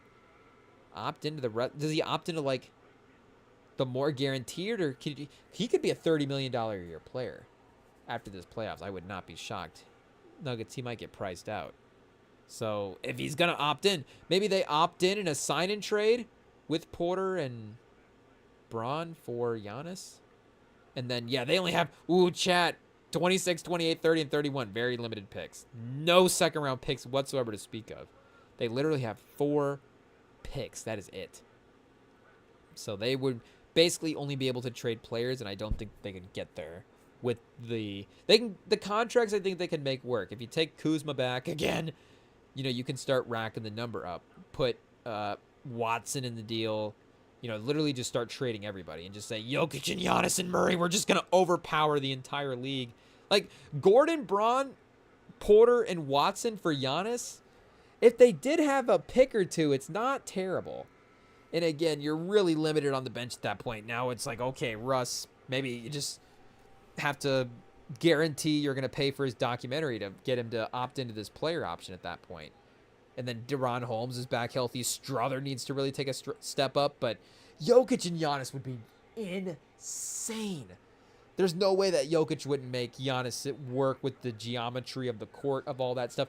Denver is got an 80 to 68 lead, and this is what I was talking about with Sam, is the OKC Thunder have been playing behind in this whole series, and yes, of course, they're gonna need to flip it, but that's also gonna be that championship mentality of, can we get over on the Nuggets in a game where the Nuggets are like, we gotta have this game. Can they out-mentality the Nuggets, I guess, is the question, because we know they can outplay them when the Nuggets are playing bad, but of course, but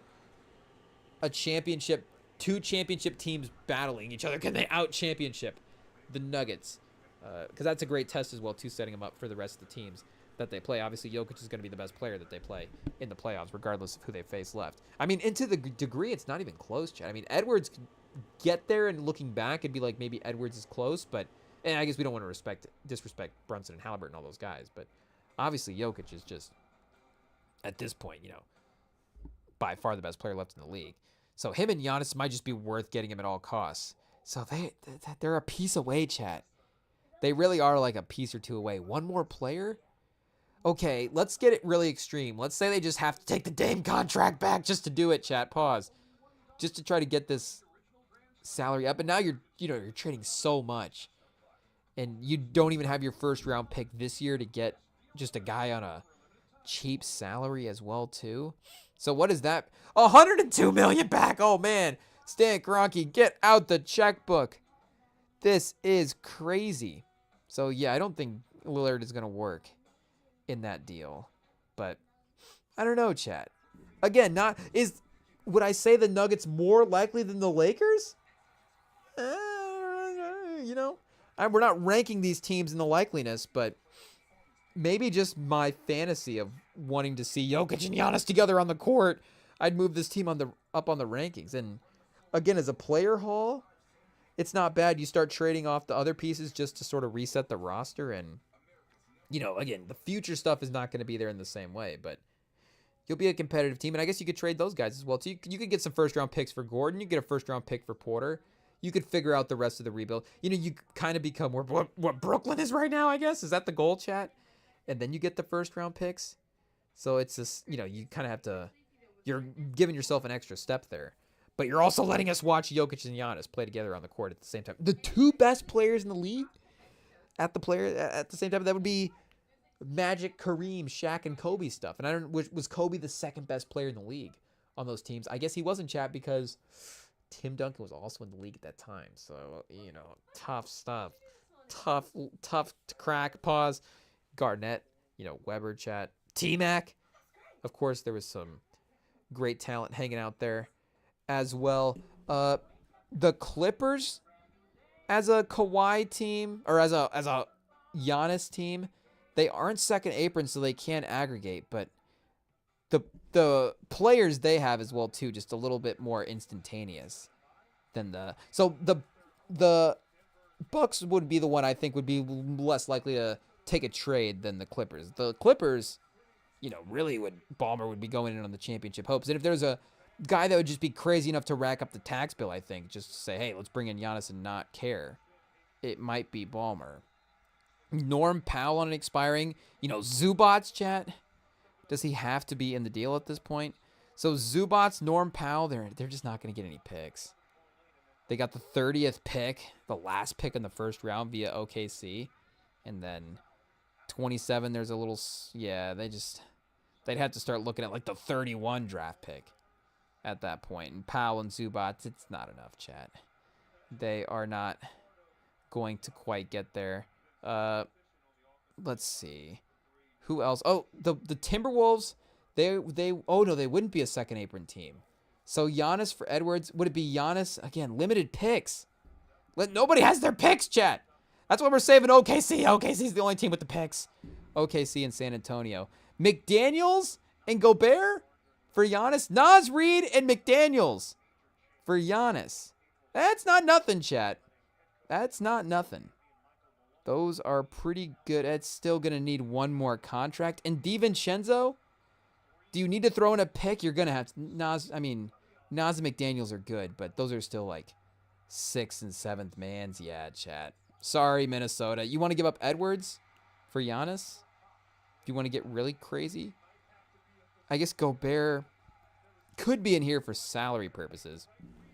And Randall's another one to be interesting to see where his contract goes at the end of the season. He put up his first playoff 30-point game, which is another, like, wait a second, his first one at 30 years old. But you see him becoming a playoff performer this year. So I don't know if this is the Julius Randle playoffs, and he's going to be the guy that kind of gets the teams to, gets his value in a different way because of the playoffs. But he could be an interesting, Giannis trade piece on a 1-year deal as well, too. Thunder making a little bit of a push here for the fourth quarter to start. Chat, we're going to be in a weird territory because I'm hitting bedtime. We got to be up in the morning, but the fourth quarter, it's like, do we just sit and watch the rest of the fourth quarter? I guess we'll just see what happens. We got a couple of teams left anyways. So it might just turn into that regardless, chat. But the next team, Warriors. Jay Williams was saying that, are the Warriors a sneaky team? Kuminga, of course, you want to talk about trade pieces. Kuminga's on the block, chat. And I guess he's going to be a free agent as well, too. So it'd have to be a sign-in trade for Kuminga in the $20-ish million a year range. Kuminga and Moody, they don't have the contracts. Steph, Jimmy, Draymond, they would have to trade Moody, Healed, Pods. Yeah, chat. It's not going to... The math's not mathing. The West obviously is stacked, but the team flexibility might not be there all the way around. Sacramento, chat, we're not even going to look at Sacramento. Sorry, Sacramento. He's not going to Sacramento. The league don't want that. Memphis, I guess the Ja possibility is kind of can't be counted out. Because you think you could keep a lot of the core intact around Giannis at that point, and you're basically just saying Jaren Jackson and Desmond Bane with Giannis instead of Ja. Like, we saw that team be a feisty team, obviously, like a near title contending team when Ja was in that range as a player. So Giannis is even a step up from the peak version of what we saw from Ja Morant. So maybe those guys are proving that, or have proved that there's upside there, obviously, as a title contending team with a star player. And their picks, they sneaky don't have picks either. They don't have a first-round pick this year. Maybe Ja gives you the flexibility where you don't have to give up the future stuff. Like, what would be another really great contract they could throw in there and not have to worry about it? Gigi Jackson? Okay, Gigi Jackson has to be in the trade. Or Jalen Wells? Jalen Wells as well, too, for sure. But I think, are we more pro Gigi Jackson? Is that more of the swing? I think Jalen Wells has, like, a nicer upside. Versus Gigi Jackson, it's like, oh, chat. There's like there's real makeover potential here with our guy Gigi Jackson and Brandon Clark. So can you get away with not really giving up any first round picks if you give them Ja Morant and Gigi Jackson and Jaren Clark? Because that matches perfect. That actually matches perfect. This might be the script. Did we just find the puzzle piece? -5 wins for the Bucks. So the Grizzlies are like, call this in, please. Yeah, I mean. Again, you're not giving up Bane. You're not giving up Jackson. You're keeping the core of the team intact, essentially. So you'd really have to buy in on Ja still as a star player. And you're thinking, okay, we have Ja. Still some interesting second ape or just contract stuff to potentially battle with in general. But Ja and Gigi Jackson, Brandon, that's not bad, Chad. That is not bad. Get the notebook back out. Write the Grizzlies down. The Grizzlies are another sleeper. And again, it really depends on your Ja Morant value, but that is something that you could sit there and really talk yourself into if you're a team. I know that as well you're bringing in maybe a personality that would have to have a conversation about, but maybe just like, okay, Gigi Jackson can make up for some of that stuff as well too. On the court, off the court, he can be an impact guy that his name value can maybe raise the possibility of a trade happening. And Brandon Clark as well. I feel like you could get a late first-round pick for Brandon Clark. Top 15 protected, maybe. Lottery protected. That could be maybe one future first. Just one, please, if you're Milwaukee. But don't count out the Grizzlies either, chat. We're counting out the Kings. The Mavs would basically have to trade the number 1 overall pick as the main piece, which they do have the luxury of. They could, again, get away with the fact that it could just be Cooper Flag and some contracts. They wouldn't have to worry about giving up too much else in terms of the future assets and in the building up the name value in the trade as well, too, for the players. They could just match the contracts and then say, hey, we're giving you Cooper. We're giving you the reset as a franchise with the young player. We don't have to do much else than that. So if you're Milwaukee, I mean, you'd really like that. But I think Dallas is going to definitely take a chance to restart the fan base and restart the franchise in this way. We looked at Phoenix. That's going to be a difficult trade to make with the second apron. That's for sure. Portland's got the pieces. Advia is about as weirdly a valuable trade asset as you can get with his contract. So, I mean, he'd be a nice get, especially for a team that could definitely use some undervalued contracts as well. Simons, you take a swing 1 year of Simons, chat? Does Scoot have to be in the trade? I mean, we're getting Giannis, so I think Sharp might have to be in the trade. Shaedon Sharp, Simons, and Advia. Ooh, 50 to 54. That gets you there. And then 11th in the draft is not a wowzer pick. No pick next year, so 27 off the board for trades. 28 off the board for trades. 29 off the board for trades. They have Milwaukee swap rights, so let's see if they can put this 29 trade into the mix. You would have Giannis and Scoot and Jeremy... Giannis, Klingon, and Scoot to build around. So if you're Milwaukee, I think Klingon is a pretty good guy. So if you're Portland, maybe you're... Yeah, he's a good dude, absolutely, Chad. I think he's a good basketball player as well, too. But if you're Portland, maybe you're willing to give up with a front court talent because you're bringing in Giannis. I mean, maybe you want to give up Ayton as well, too, in this in this kind of move. Or Robert Williams, an extra center. Maybe if you're Portland, can you take one of our contracts back? Maybe Portland would kind of they might sneaky kind of want Kuzma, honestly. I think you could talk Portland into taking Kuzma easily. Let's go Portland. They would just be weird to stack all these wings. And maybe they kind of like Robert Williams as well, too. But let's throw Robert Williams in here. Does Klingon have to be... But again, they don't have the picks. So it's not like they can just toss in a contract. What is this, a 6 for 2? Is this a 5 for 2 again? Another 5 for 2 and 2 picks? The 7 for 2? Let's see if this works, Chad. It does work. Simons, Advia, Robert Williams, Shaedon Sharp, Klingon, and 2 firsts for Giannis and Kuzma? That's too much, chat. The Blazers aren't giving up all that. That's crazy. That's crazy. Stipend ruled? Okay, we got stipend ruled. It is what it is. The Blazers saved from themselves. Klingon, Simons, and Sharp. Advia, you keep him around to build next to Giannis? Because Simons might be a weird one when you're what is our confidence in re-signing him anyways? So you get a great player like Giannis, and you clear a problem, quote unquote, not a problem, but a conversation that you might have to have about the Simons contract. Milwaukee has to, again, quote unquote, deal with it. But Klingon, Sharp, Simons, the 11th pick and a 29 pick for Giannis. Okay, so you have the ability to take one more piece if you're Portland. Would you want the one more contract because you're not getting the extra pick in there as well? So you could go maybe Thibault. Chris Murray, chat? Scoot? Is this where Scoot has... Kamara? Ooh, Kamara's kind of nice, though. They get to keep Kamara. Kamara, Giannis, and Advia. It's not a bad lineup, chat. It's not a title-winning team, but it's getting there. Milwaukee getting Shaden Sharp, though, and Klingon would be fun pieces to build around if you're them. I guess the Pelicans quickly. Maybe, do you take the swing on Zion, I guess would be the question for the Pelicans. I guess the future picks, of course, if you wanted to snag up some of those. But do you take the swing on Zion as the potential franchise guy, change of scenery, highest upside guy maybe of any of the guys that we've mentioned, and just roll the dice on, do you just really bet big? Maybe Milwaukee moves to Vegas at this point if they get Zion. Zion and Jordan Hawkins, and do you get Herb Jones? All three of them for Giannis? Maybe that's a no-picks trade as well too, chat.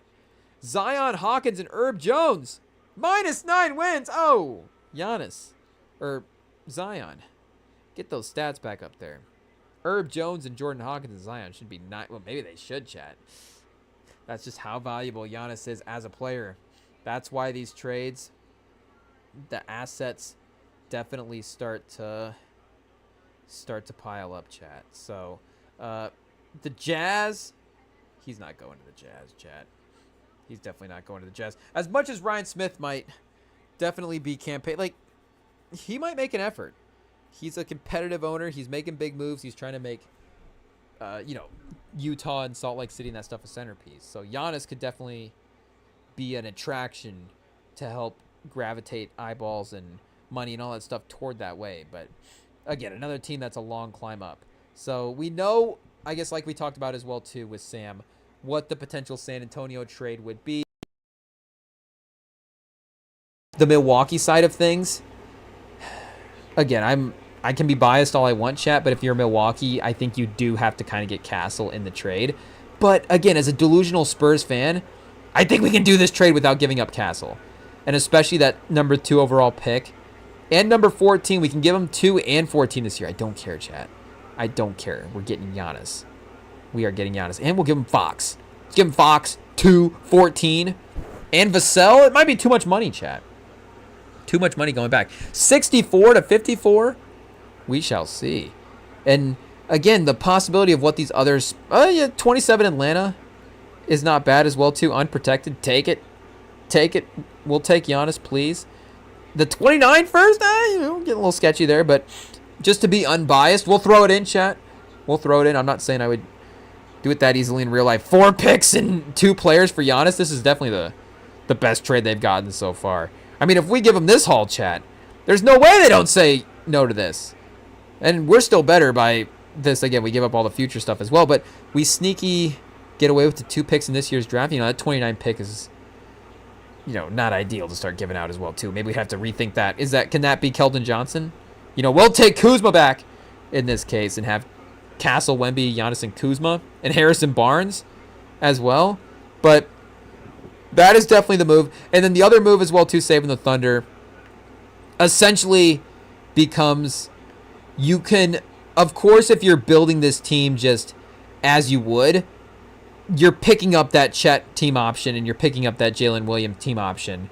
And, as much as it's like, hey, do you want to reward the guys properly for what their performance is, of course, but you also want to manage your ability as a team to be as flexible as possible, as long-term as possible. So you would want to keep Jalen Williams on this contract if you could, and you'd want to keep Chet on this contract if you could.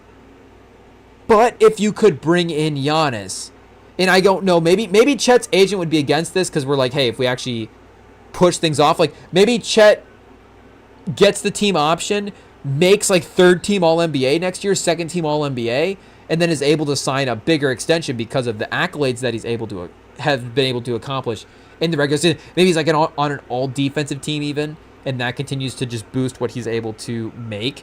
But if you're trying to trade for Giannis... Because, again, like right now, Chet and Jalen Williams, like the Thunder have so much that they could give him Chet and Jalen Williams and picks, honestly. And again, you may have to start giving them picks just to condense down. Honestly, please take a pick. Like, we can't. You get a pick. You get a pick. Like, we can't have all these players on our team. But that, as it stands, if they pick up those team options, is only $20 million. So let's see. Maybe Thunder have enough cap space to be able to do this. Oh no, wait. They get a little pricey there, Chet. Hartenstein and Shea. So yeah, they're gonna have to throw in another contract, 33.8. Another real player, which is essentially Hartenstein. So I guess Chet and Hartenstein and Jalen Williams. I mean, this is why the Thunder are a threat, because you bring in Giannis. You think Giannis and Shea? Like, Giannis can. The thing is, Giannis can be the front court. So as much as I want to say, like, you don't have front court depth, would you rather have Giannis and Kendrick Williams or Chet, Jalen Williams, and Hartenstein? Again, you're trading a whole back line for Giannis. Pause, but it might be worth it. It might be worth it. And Shea and Caruso and now Dort, his value has shifted again with Williams being off the team. But Wallace as well is seeming like a guy that is going to be a dude on this team going forward. So does he weirdly take those Jalen Williams minutes in a different type of way? But him and Caruso as a defensive backcourt next to Shea. Giannis, of course, can run the offense if you need a second ball handler, or he can play off Shea in the pick and roll as well too, Chat. Like, you wouldn't honestly have to give him a pick if you gave him Chet, Jalen Williams, and Hartenstein. You could. They have Miami's 15th pick this year, so you go like, hey, just take it. We're going to have Giannis and Shea. Like, you know what? I think we'll figure it out. Maybe you want to keep 15, but, is 15 going to help you right away? Maybe. I can pull up the draft. Danny Wolf again, Chat. Shout out Danny Wolf. We'll mention him a lot in upcoming draft season. Oh, I just thought I knocked over the energy drink to spill over, so clutch there. So, to be honest, the only thing that is, again, the Thunder, this is really the scary team, and I know that the league is going to, and the conversation is going to push Giannis and Wemby to be together, but it's for this reason of the Thunder might be too overpowered if they get Giannis, and we don't want to see that. But realistically, if you're the Bucks, there's just no way you're not doing this trade over what, I guess, again, the conversation becomes, would like Dylan Harper and Vassell and Fox be more tempting than Chet and Jalen Williams and Hartenstein? I don't know, Chet. I don't know. But the Thunder, well, I guess maybe they need Giannis, Chet. Maybe they're in a place where they need Giannis. Down 3. Oh, well. Oh, wait a second. Oh, down. Chet. Yikes. Yikes! The score keeps getting worse. The score keeps getting worse as the third quarter wraps up here, Chat. But I guess, that's just one scan through the league. We might even scan through the league one more time before the offseason rolls around, Chat. Who knows? Who knows? But that'll wrap up the live stream for tonight. Much more, of course, this weekend. We'll be back Friday, Sunday. The whole schedule continues. We've got some fun stuff cooked up for you. That'll be in either the next or the live stream after that. That'll be fun, Chat. The NBA playoffs, of course, continue to roll along. And the Nuggets, their season's alive. They go back to Denver with a chance to wrap this up, Game 6. What is going on, Chat? What is going on? But the NBA drama continues. So here you go. You can subscribe to us, of course, and track us on the YouTube to follow the live streams. The live streams will go up on the podcast platforms as well, too. Spotify, Apple, and just across the internet on the various podcast platforms. You can find them there. And you can message us at REMINGTOM on Instagram. The DMs are open if you want to communicate with us over there. And we definitely encourage it and appreciate it when it happens, Chat. So thank you guys for jumping on with us tonight. Shout out Sam. Always good to see him. So that's why you guys got to subscribe and stay tuned. The pop out. You never know when Sam will be popping out, Chat. It's and you guys didn't even have to be on REMINGTOM Plus to get the Sam appearance tonight. So it just a free Sam appearance. Chat, all-time episode right here. But yeah, we'll be back later this weekend. More playoffs.